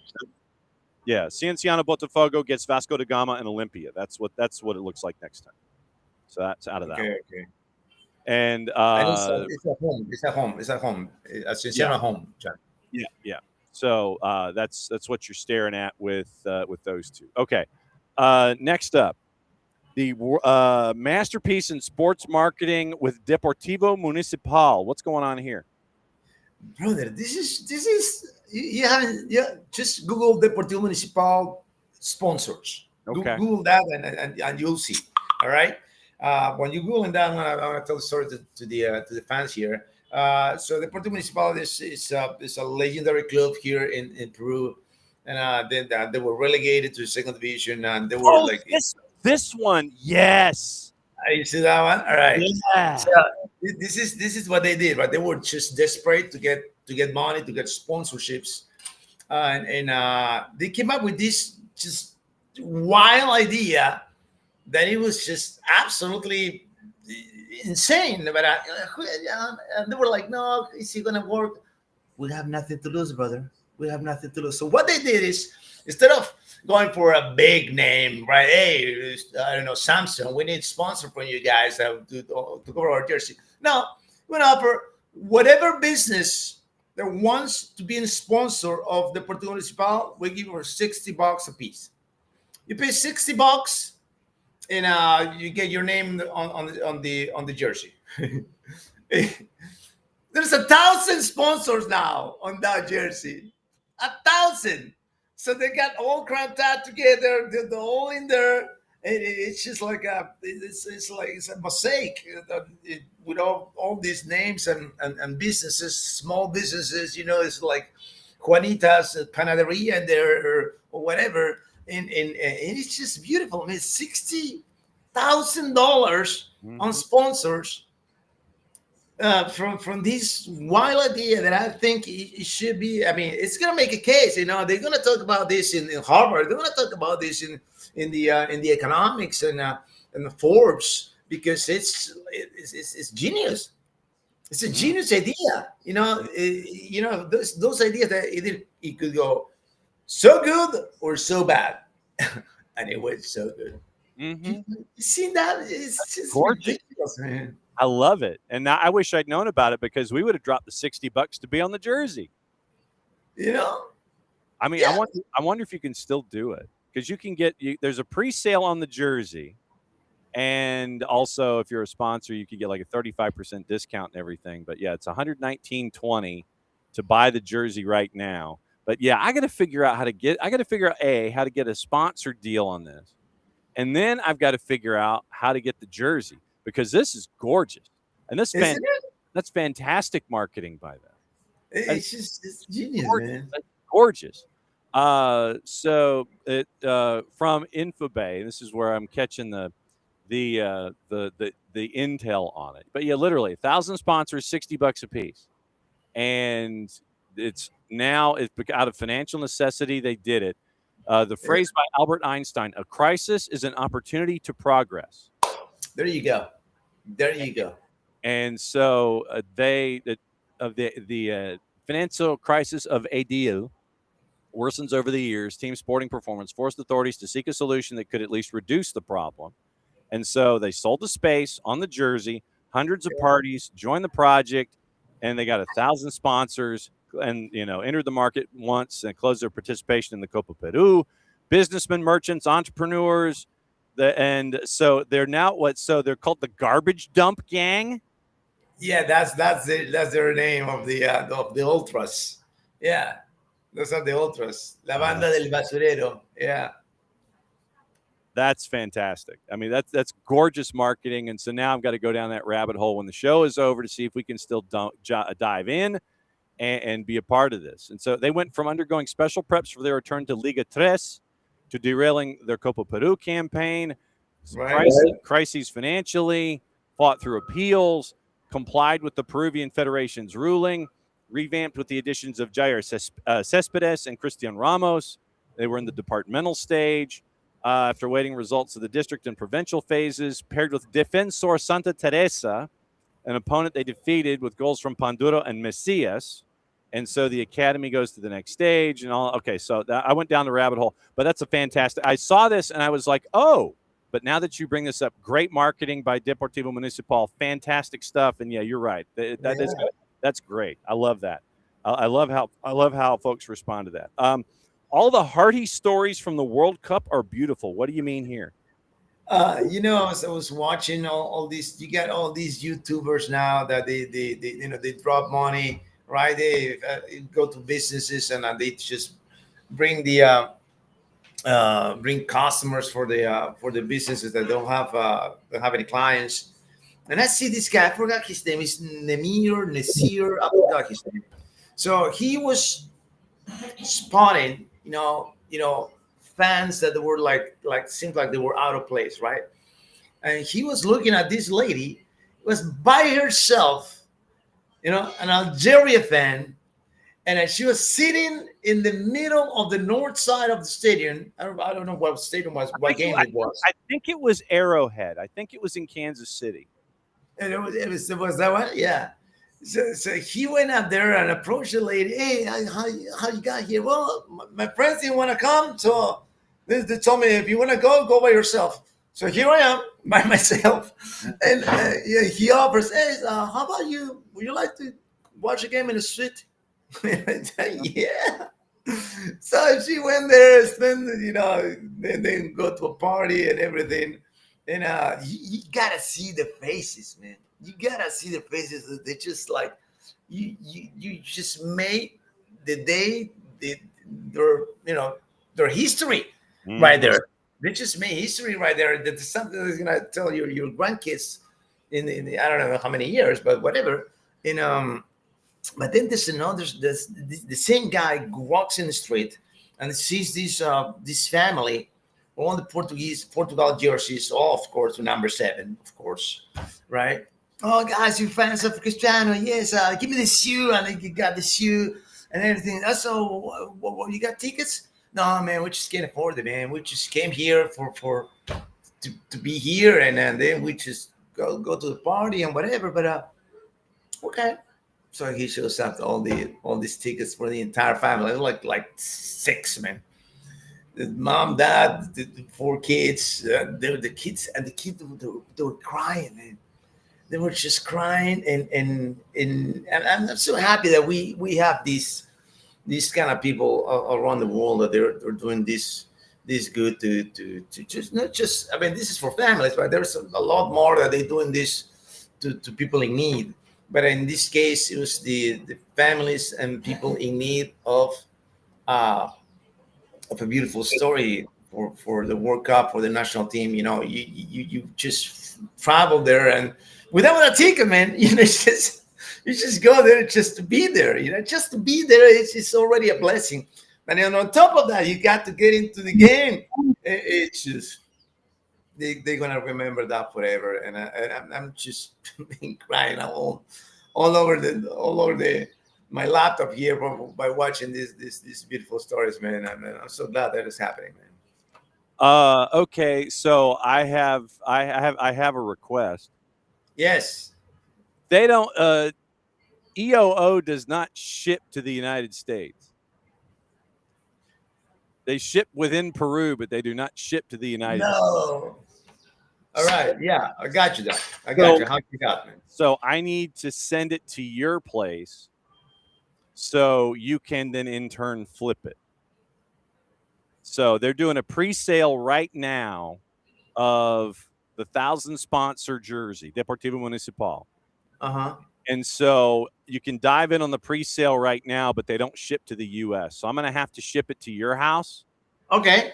And then you can flip it. And then as part of this, I will get you one of them myself. And then you can have, it's like part of the package deal. Since you're doing all the elbow grease, I'm going to get you one of them so you can have it as a part of your collection and wear it whenever you want. So is that cool? That's awesome, man. Okay. And then we still have to figure out how we're getting your pilots here to the U.S. so you can Delta ship. Yeah, now we can. Now we can. Now the whole craziness is gone. Now we're in a better place now. So I get to my pilots and we'll get this done, brother. I don't care. We're gonna get it done. Yeah. So when your pilots figure out when they're coming to the U.S., we'll do like I said, they can just bring it. Airport. Delta Cargo, right? Delta Cargo, and then Delta Cargo ships it to Atlanta, and then I go to Hartsfield's Delta Cargo, and I get it, and we have all of the Nino the Baker baked goods. Yes, we're gonna make it happen, man. All right. So what else is going on these days? We're getting closer and closer to Portugal kicking off seasons, and there's transfer rumors and all the other things there too. And you're already shaking your head. Don't tell me that, man. I'm gonna freaking cry, man, because it's been since 2019 that I've been calling this league, and this is the first year that I'm not gonna call it. They got being Sports got the rights for this season. So it is what it is, man. It is what it is. We'll see when I can return to be behind the mic, because I'll miss it so much, man. Well, we'll talk about it, and we'll keep you in the loop. We'll talk about whatever you want to talk about, because we love you very much. Thank you, Johnny. Appreciate it, guys. We'll see you next week. You got it. There goes Nino, and he's going to go and talk. He's going to go get coffee and breakfast and all these other things. He's just going to get all gassed up, and he's going to enjoy his day, and he's going to go bake like 98 cakes, and he's going to take them to all the freaking bakeries and in Lima, and it's just gonna be like, oh, you want like a dozen? Okay, I'll give you a dozen here. Then he gets in the car and he goes to the next one. Oh, you want a dozen? Okay, we'll put a dozen here, and we'll get a dozen. Literally, this is what he does. He'll shoot stuff on Instagram, and it's like he's walking in and out of stores. It's like he's walking in and out of bakeries. And he's just like, okay, yeah, I just and he's got the phone up here. What we need to do is we need to get him one of those long sticks. We need to get him one of those sticks so he can sit there and he can actually do stuff like out here. So he's not like at arm's length and you're sitting there and going, oh, dude, what are you doing? We need to get him like the big fishing pole so he can do his stuff and he can show you what's going on, where he's not like cramping up his arm or anything like that. So we need to get him a fishing pole for his phone, and we're going to get him one of these Deportivo Municipal jerseys, and we're going to send that to him, because that is brilliant marketing. It is absolutely brilliant marketing. And like I said, if they're still taking sponsors, then I'm going to figure out how we can still try and figure out how to do that. Because could you imagine somewhere in that jersey someplace, the SDH logo, the SDH Network logo, and the Deportivo Municipal jersey? That would be pretty sweet. If we can figure out how to do that, that would be epic.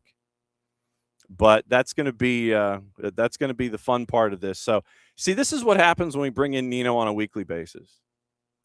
We bring him in, and he opens all of these doors. And I will say that between him and Jason, getting me to watch more South American football than I've ever watched in my entire life until I started hanging out with these two guys. I am literally looking at Peruvian football. I'm watching Libertadores. I'm watching Sudamericana. I'm watching B Division Paraguayan football because of these two. So I have them to thank about all this. I literally have them to thank for watching all of this A and B division stuff, for watching Liga One, and watching everything in all of these places. All of these, yes. So Nick's found it. Okay, so good. All right, so Nick's found the Yahoo article about Deportivo Municipal.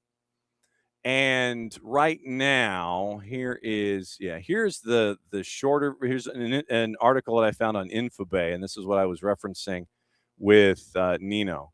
So here is the shorter version from Infobay. Same premise, but yeah. I mean, the fact that Yahoo did this, that Yahoo Sports did, no, cancel, stop.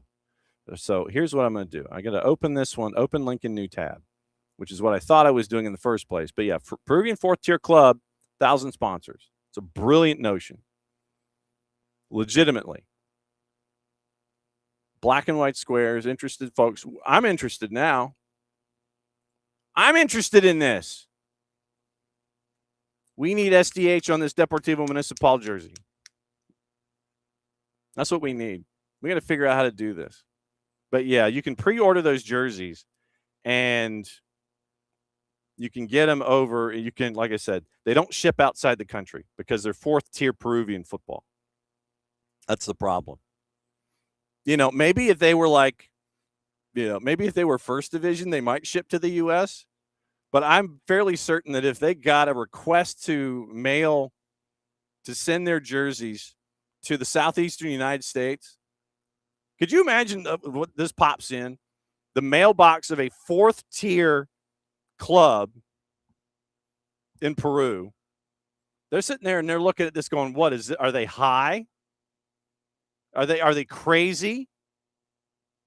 Yes, we're crazy. That's gorgeous. It is a brilliant piece of marketing. Yes, we're crazy, but since they're fourth tier Peruvian football, no, they don't ship to the United States.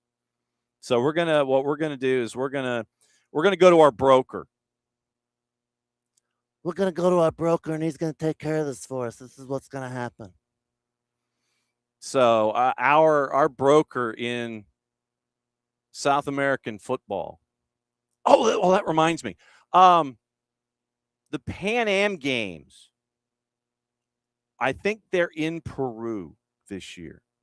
I think the Pan Am Games are in Peru. Hang on. Do you want back in? Hang on. Nino's listening in the green room. It's next year. Next year. Okay. 20. Okay. So 27. All right. Yeah, So keep an eye on deadlines and guidelines for applying for credentials to the Pan Okay. Am. So that way, see if we can get you in to cover the Pan Am Games for us. All right. All right. Sounds good. Sounds good. I mean, Yeah, it's there. It's in the backyard, and you know maybe you can give the Pan Am Games folks some of your cakes and things. It's like, here, thanks for helping out. You know, yeah. And you know what? Whenever there are competitions in my apartment building, well, I got a lot of athletes staying in here, man. Lots of athletes staying here for the under 18, under 19, and they always stay here because I'm right away, man. Like, just about 2-3 blocks away from the stadium. I mean, this is what we're saying. So seriously, if there's anything, and I know that we thought about it too late to get you into Mexico City and stuff, but if there's anything going on in South America that you wanna try and apply for to go in, just shoot, let us know, man. You know, I'm not gonna turn it down. All right, sounds good. Sounds awesome. All right, go back to breakfast. All right. All right. Take care. There he goes. All right. So Nino has told us about Deportivo Municipal. And so now it's time to go from Lima to Seattle like we always do on Thursday, where it is bright and blank and early. It's 20 minutes to 8. And we bring in our friend Niko Moreno from Pulso Sports and Sounder at Heart. What is going on, my friend? Great to see you as always. What is going on, John? SDH family. Just moving on. I kind of been working the phones, trying to figure out what I can get around rumors and transfers, of course. Got a little bit of a decent report here with Thunder Heart as of yesterday. So excited for that. And just waiting to see what happens this weekend between the Sounders and the Timbers. Because, you know, the vibes are not great here in the PNW, at least in the Seattle area, because of the current form of the team. But hey, you know, hopefully this news can change the ties a little bit and the wind can start swinging the Sounders' way.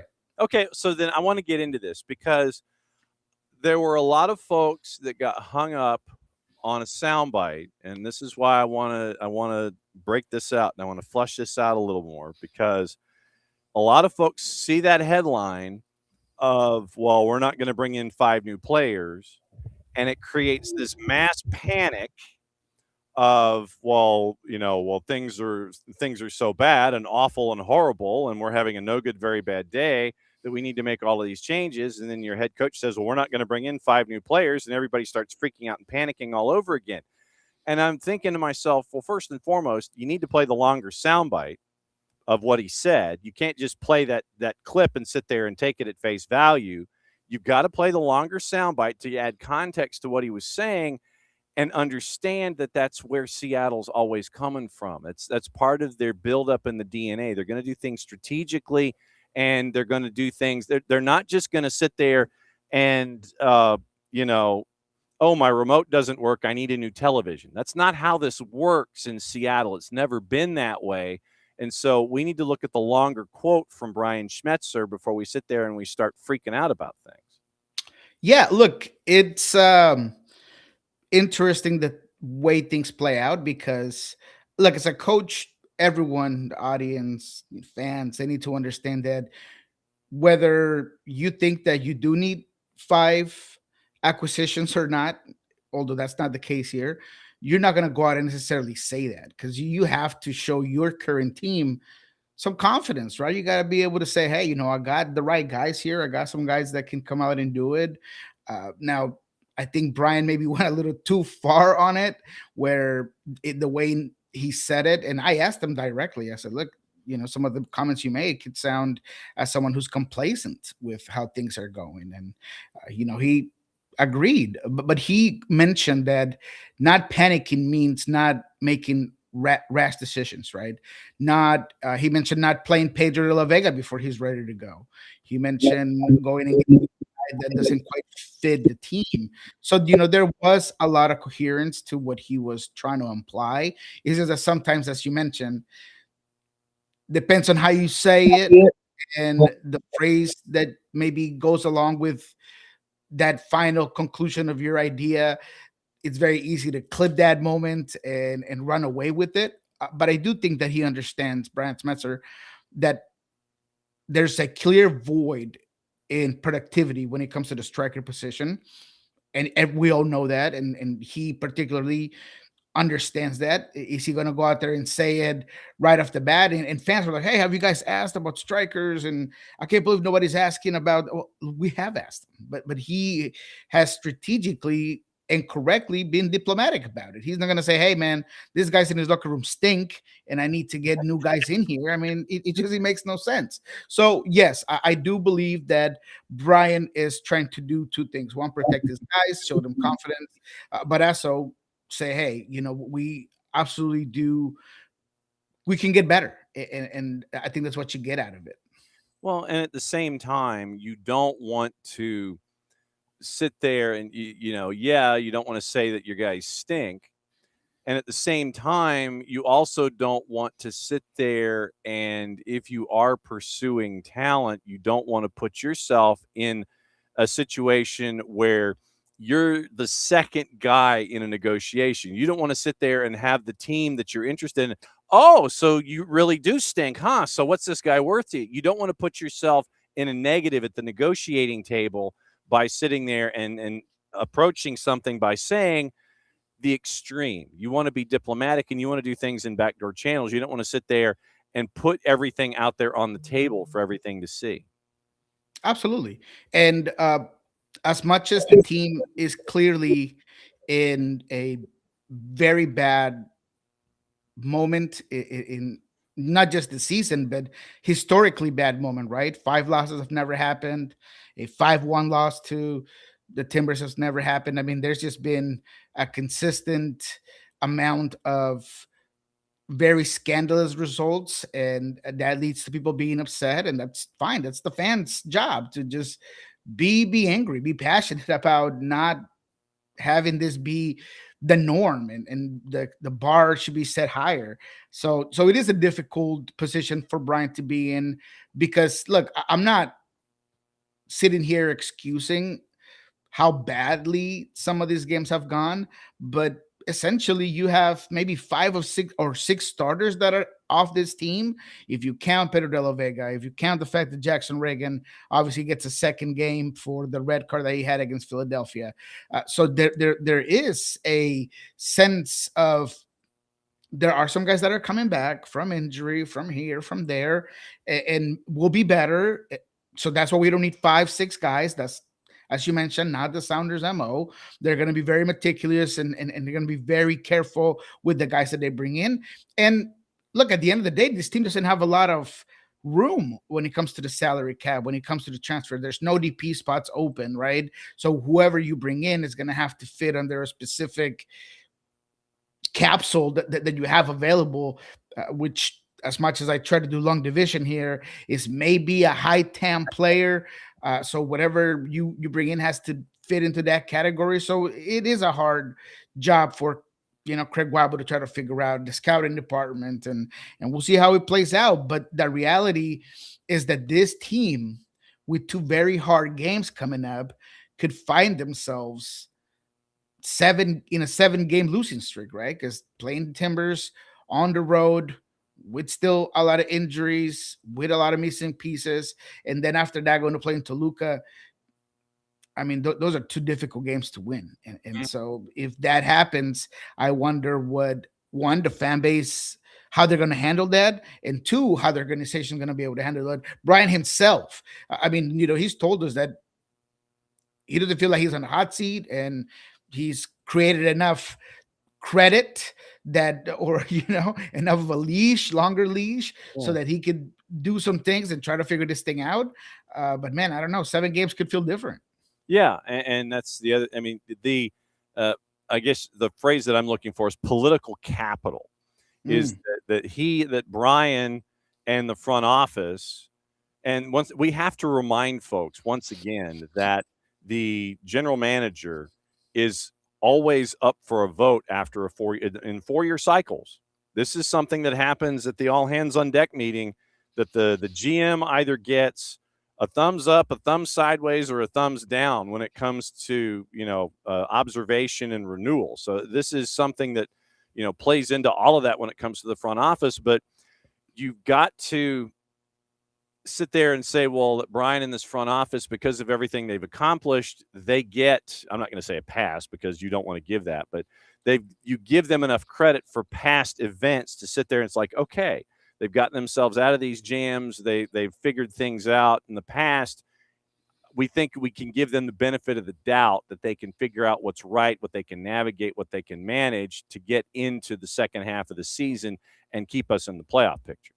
Yeah, and look, for better or for worse, and some might say it was for worse, getting that Leagues Cup title last year did provide the front office and Brian the ability to say, look, what we're doing is working. And look, you have guys like me questioning some things and saying, hey, where's the money for this Club World Cup going?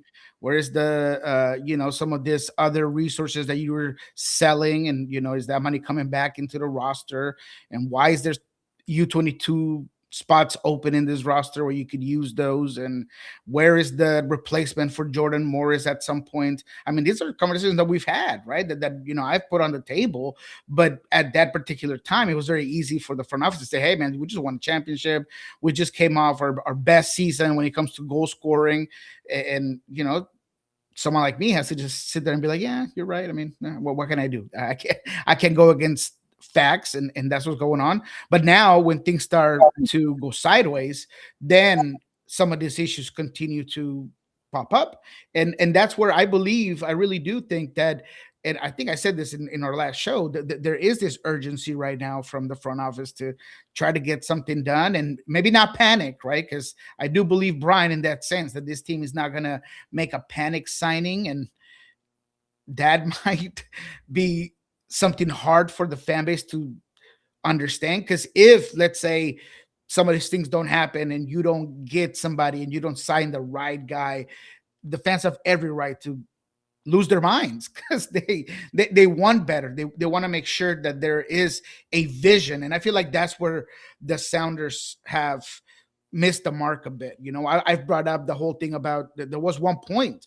when Raul Ruiz was still here, sitting on your bench, doing absolutely nothing, where, Craig Weibel in the front office, they had a deal done to New England. Done deal, right? Just sign it. That's all you got to do. And there was another player that could have came in at that DP position, but it didn't get done because of some budget things and the lack of confidence that you were going to go get another DP. So the vision sometimes is not there for the fans, where it's like, look, if Jordan Morris is hurt and he continues to get hurt, like, can you move him out, or Pedro de la Vega or whoever? That's what the fans want to see. And so right now, with the current limitations that you do have, maybe there's wiggle room for some new players, but I think the next season is when the big changes might happen. But there is this urgency that's kind of built up because of all this consistent bad performances from the team. Yeah, and you're also in a Western Conference right now that 9 teams are separated by 6 points. And frankly, if Seattle wins their game in hand, they're in 4th. That's how crazy the Western Conference is right now and how crazy it's going to be all the way through. Yeah, I mean, you look at Houston.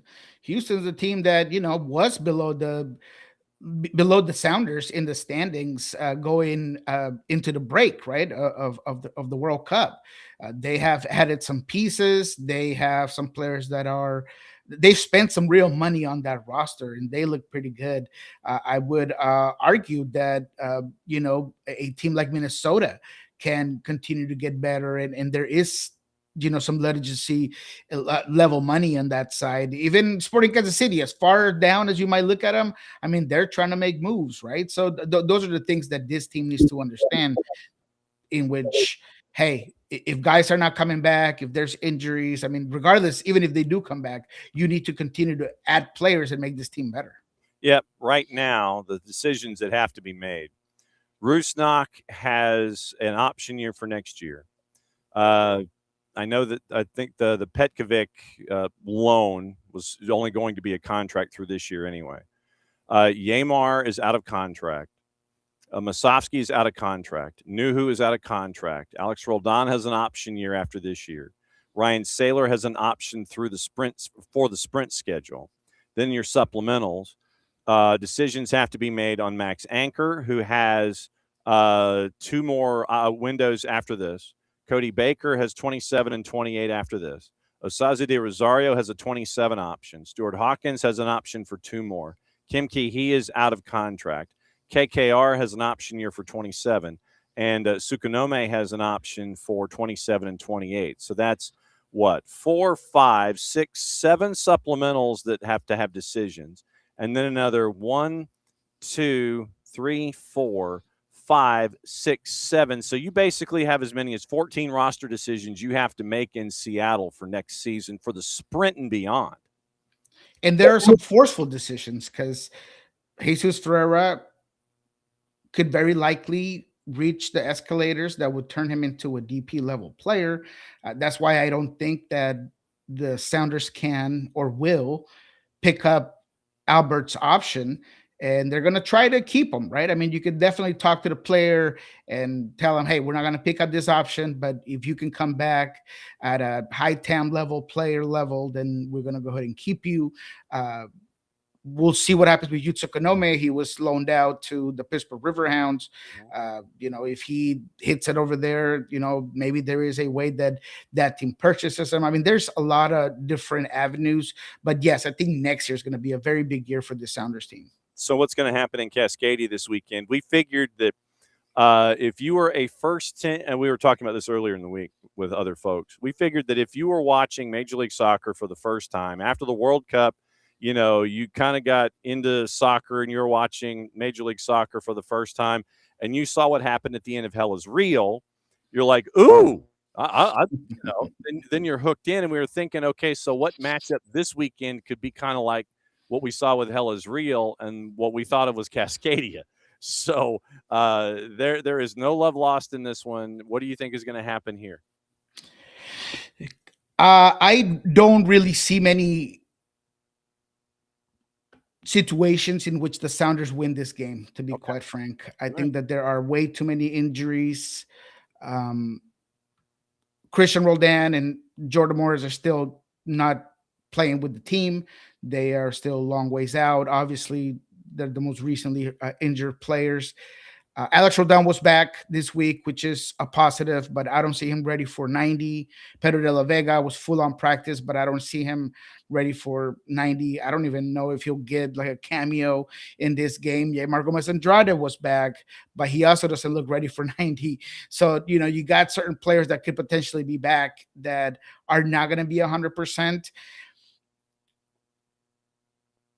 Can the Sounders go in there and play off of emotion and intensity and disturb the game and just kind of take some of the wind of that stadium by being pragmatic perhaps and not allowing any goals early? Can you go 50-50 balls with the different type of demeanor? We talked to Snyder Burnell, and he said that you got to set the tempo right off the bat. So maybe the Sounders have a way to, regardless of not being at the same talent level right now as the Timbers, maybe getting that game in turning it on its head and making it not a foot race and muddying the water a bit and perhaps getting a result. But the reality is that Portland is in very good form. Right after the Sounders win, they just look to be a different team. There's the changes at the managerial position that have been positive for this squad. I know that Mora's gone. He left with a brace and all that, but this is a team that I think with Kelsey was a difficult team to defend for the Sounders, right? They are very direct. They understand that the Sounders have a couple of potentially, again, a couple of young center backs and Stu Hawkins and Tino Lopez. So, man, I just think Providence Park is a difficult venue. Portland is in really good form. They have some very talented attackers in DaCosta and Anthony and Velde, who looks very, very good. And I just don't know if the Sounders have enough. Perhaps, again, like I said, if you could play this like a rivalry, golf of intensity, maybe you get a result, but the chances are not great. Portland's a plus 114, draws a plus 290. Seattle is a plus 200 in this one. Wow. Yeah. If anything, the draw is about as high I'm willing to go. But I just think Portland sees an injured opponent, and I think that they're going to go after him right off the bat, immediately off the very first minute. So it's going to have to take some leadership, and we've asked Brian about leadership and who are those guys that are going to take over, and captain with Nuhu with the captain band, is he really the guy that you want, having that responsibility, and who are going to be the players that understand the rivalry? Brian Smetzer, after the first game, he was like, maybe I didn't do enough to make sure that guys understood the importance of this game. So it could be a different outlook when it comes to their mentality, but I still don't know if it's enough. A couple of other games to kind of keep an eye on this weekend. Messi and friends are hosting Crew. Crew, by the way, is a plus 320 dog going to South Florida. FC Cincinnati, coming off of Hell is Real, takes on San Jose at TQL. FC Cincinnati favorite is a minus 105, by the way, in that one. Vancouver and LAFC. Vancouver is a minus 120. Raw and LAFC are a plus 300. No Sebastian Berhalter anymore for Vancouver. So now they've got to figure out what they're going to do for the midfield and how they're going to try and solve that problem.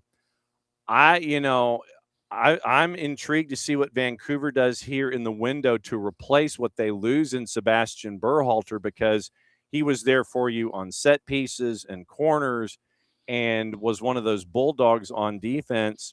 And in addition to being that, one of the folks that spurred you offensively, going into a home game against LAFC, I'm not so sure about that minus 120. I'm really not.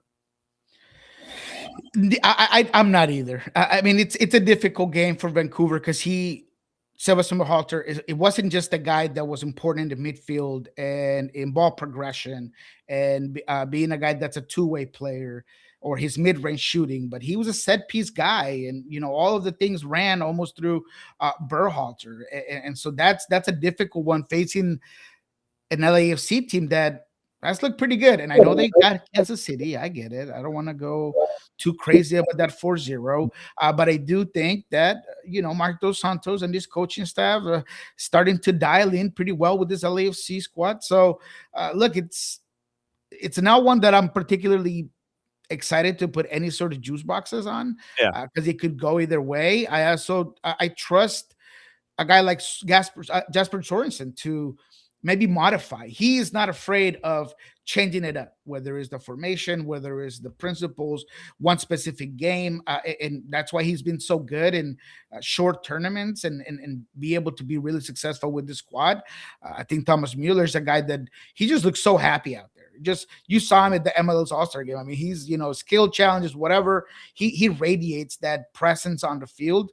So look, this one could go either way, to be frank. I mean, on paper, yes, LAFC should potentially win this game if you're going for that. But man, I don't know. I think that Vancouver could definitely put it together and change it up. What's the goal compost on this one? I'm curious. Probably pretty high. Let's see what we got on this one. So we have the over-under in this particular matchup. 2.5 a minus. Yeah, it is high. 3.5. It flips at 3.25. 3.5 is a plus 135, and it goes up from there. Oh no!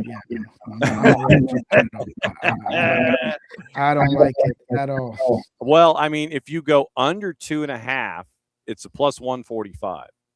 So if you think it's going to be like 1-1 and you go plus 145, you should be in decent shape. A plus 2, by the way, if you go under at 2, so basically if you go under at 2.25, you think it's going to be a 1-1 draw, you go to 2.25, you're a plus 200. Ooh. Yeah. So that could be interesting. Yeah. If you go under 2.25, you're at a plus 200. So that might be where you might sit there and play with it. I like that. Actually, I don't mind that at all. And what about the Chicago Charlotte game? That's another one that I'm kind of looking at that could be interesting. Obviously, Chicago big loss, Mbokasi out, and he just changes things. I thought that back line was good enough to get this team far this season, and now having to replace a big piece like him is gonna make it difficult. And although Charlotte, man, they can be a little bit of a coin toss sometimes. On the road when people might not think that they do it, that's when they perform. Dean Smith is a interesting fella, and maybe he can get a particular game plan for this one. So what was it looking like over there? Chicago is a minus 182. Draws a plus 359. Charlotte is a plus 470. Oh Lord. Oh no. You know what? I take that back. I don't even like the draw anymore. They know something that I don't know. What about the Galaxy Dallas? That would be a good game as well, in terms of perhaps the numbers being a little interesting there. Believe it or not, right now they're the same numbers as Portland and Seattle. LAG is a plus 114. Draw is a plus 290, and FCD is a plus 200 on the road. Man, they're not giving us anything. They're not really. They're not giving us anything. No, I mean, and I think that says a lot about where we are right now in the season, where you don't really know what you're getting out of certain teams, and whether it's the Galaxy or Dallas or Seattle and Portland, there's other things that they're playing for. So maybe that's kind of part of it. I will say, though, that I do like the Galaxy over Dallas, and I know that's probably not a popular one there. That's why I thought I was going to get better numbers on that particular game. But I do think that Dallas is a very inconsistent team for me. Yeah. And so I think that the Galaxy at home could potentially win the game, but I'm not getting enough of the juice boxes on that. Plus 3.5 is a plus 129, by the way. That's where you know what? I like that 3.5. Okay. Yeah, I like that 3.5. Okay. You could easily exchange games with Dallas in this game.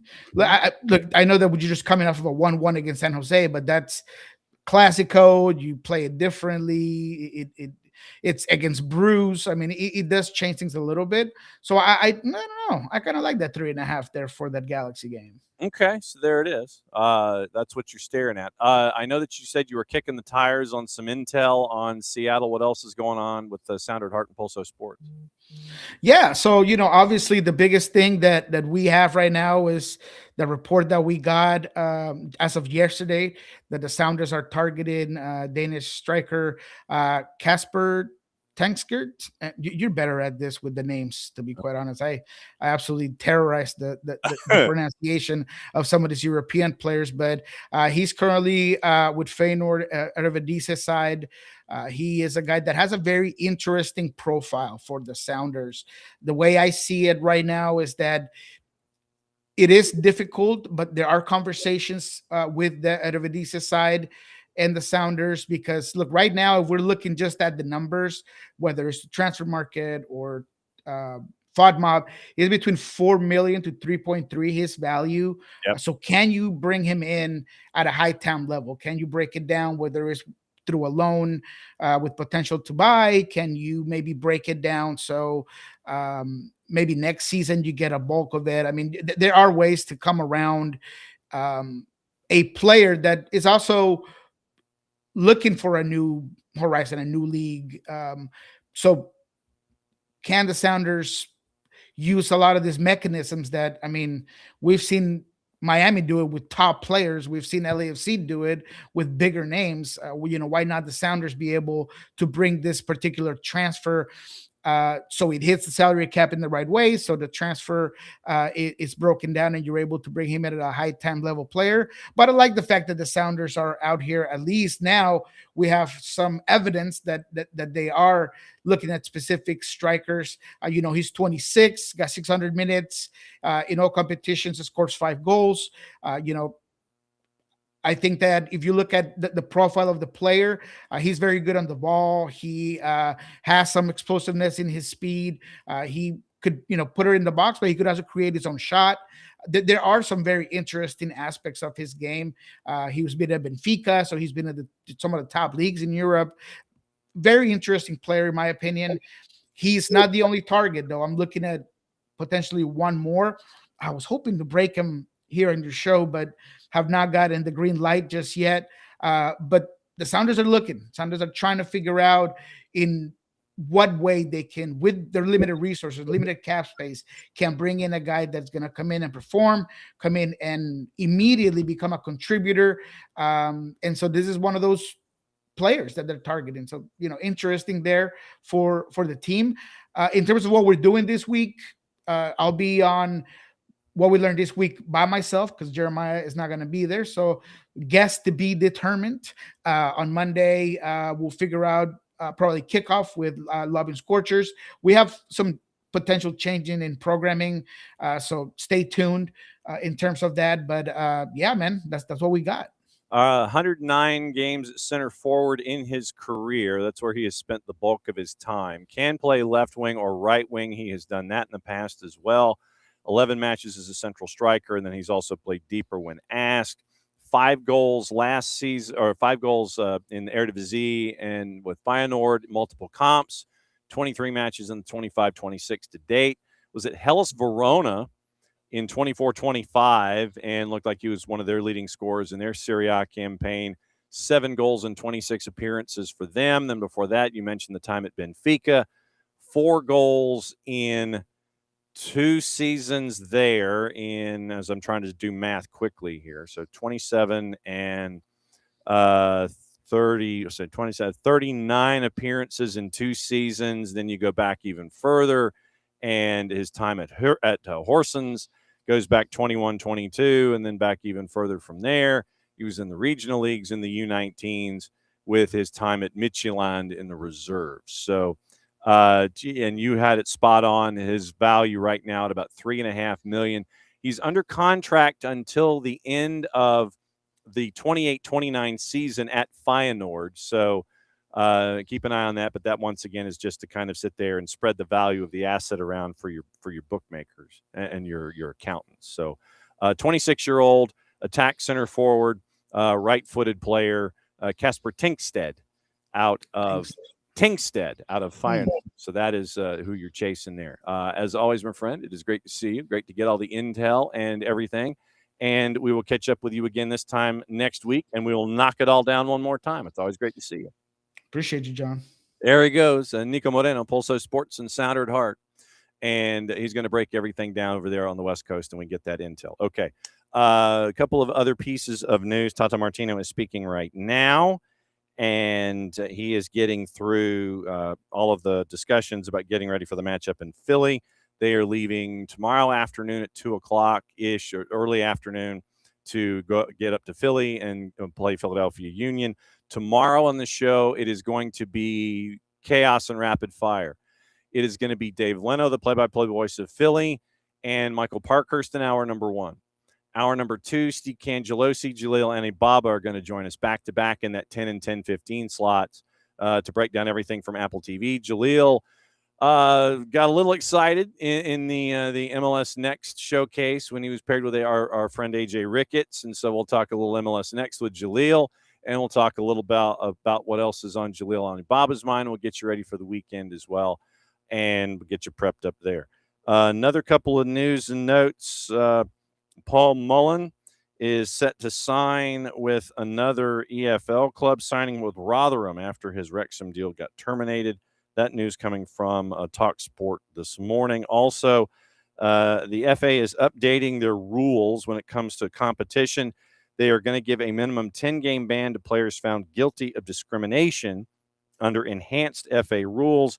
In past seasons, suspensions of between 6 and 12 have been recommended for aggravated breaches, defined as any misconduct, including an express or implied reference to ethnic origin, color, race, nationality, religion, sex, gender reassignment, sexual orientation, or disability. Rules also apply to managers and other officials. And so now enhanced measures are going to impose a standard suspension of at least 10 in these circumstances, close quote. Sanctions of more than 10 matches can be imposed if significant aggravating factors are present, while lesser punishments are also possible if there are mitigating factors and the individual admits the breach at the earliest opportunity. So the FA is modifying their rules. UEFA sources tell TalkSport all 55 member associations have decided to boycott the men's and women's World Cups in protest of Gianni Infantino's FIFA Forward Enterprise plans.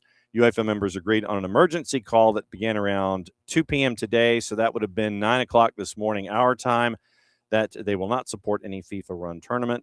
First goes to Martin Ziegler on that one. So that's early news coming across our bow. All right, so getting into the gossip, rumor, and the innuendo, and since we already talked about what to watch, where to watch it, and how to watch it, we'll get into all of the gossip and where folks might be heading or where they might not be heading. So we'll find out what the rundown is with all of that. So Fulham have agreed on a deal for Gonzalo Garcia and Cesar Palacios. I think the total there was $10 million.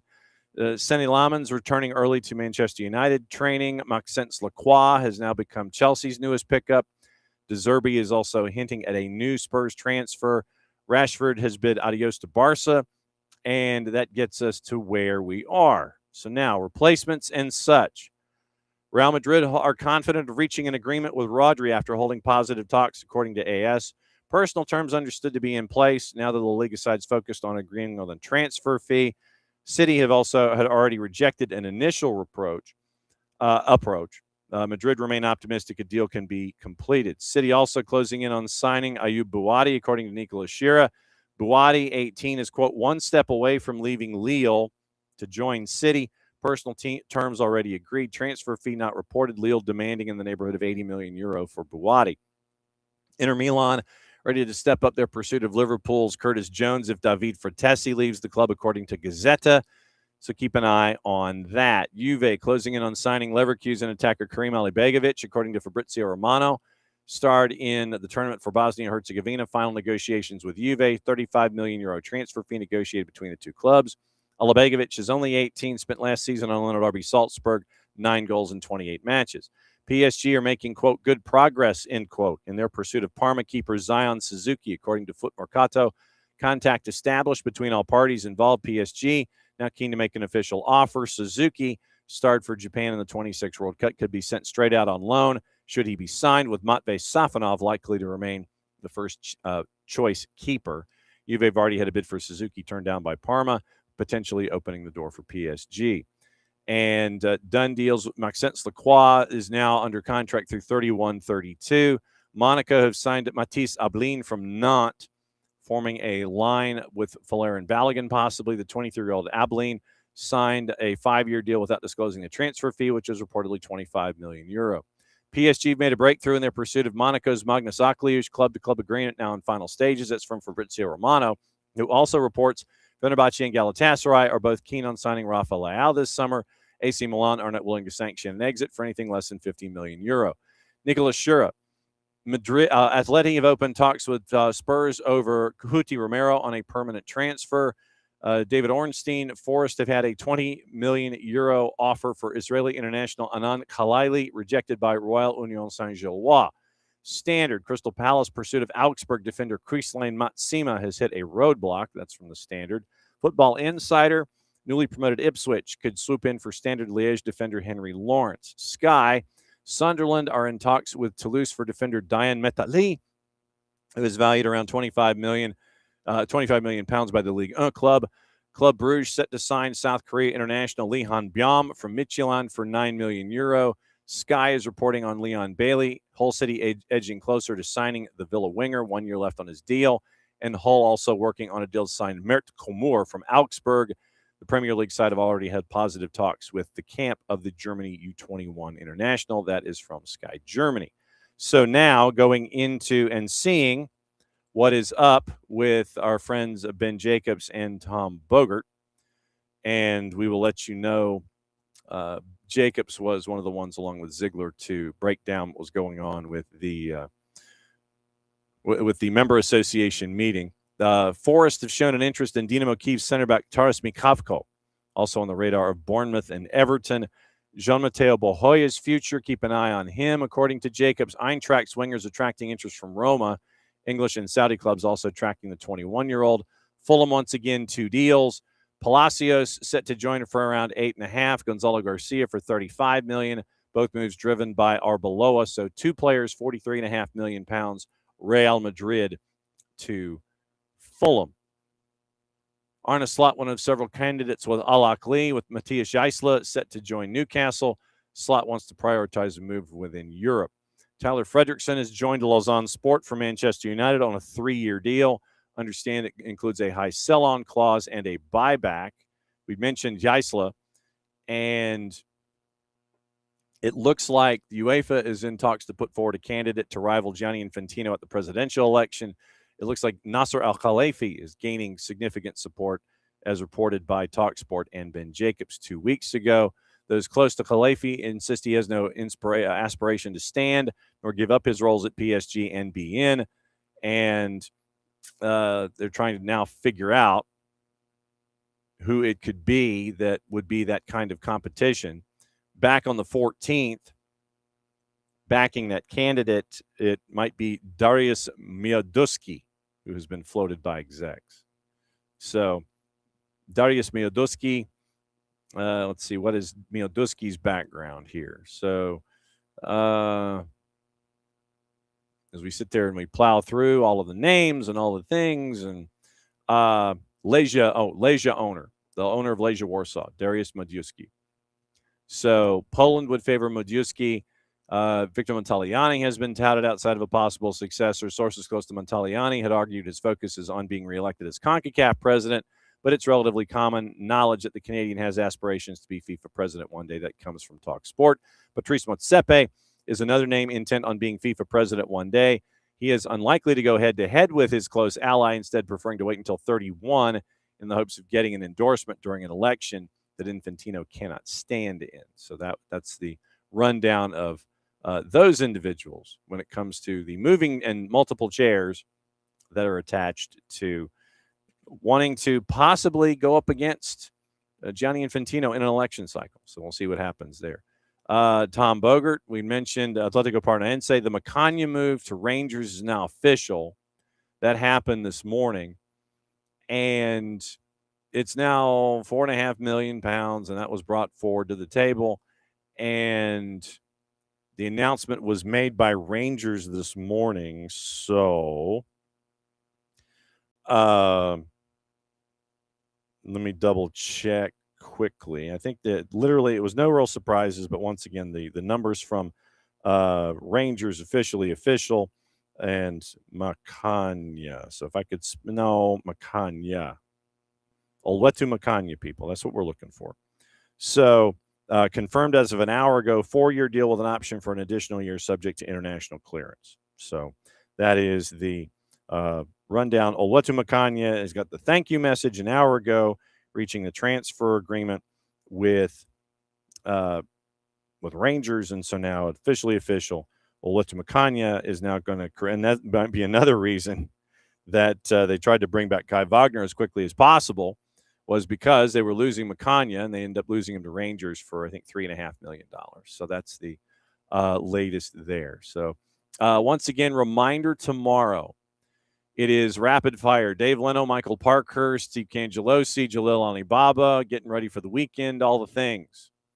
Atlanta heading to Philly. We'll catch up with Dave and find out what the Philadelphia point of view is right now and what they're looking forward to in this matchup against Atlanta at the bottom of the table in the Eastern Conference. We'll have the early reports on opposition research tomorrow morning for you on SDH AM. Don't forget, Intersection tonight on 92.9 The Game and the Odyssey app. That is Jason and that is Noel. Once again, 10 to 11, 92.9 The Game tonight. Don Garber today, Eddie Howe, Sports and Entertainment, all the rest.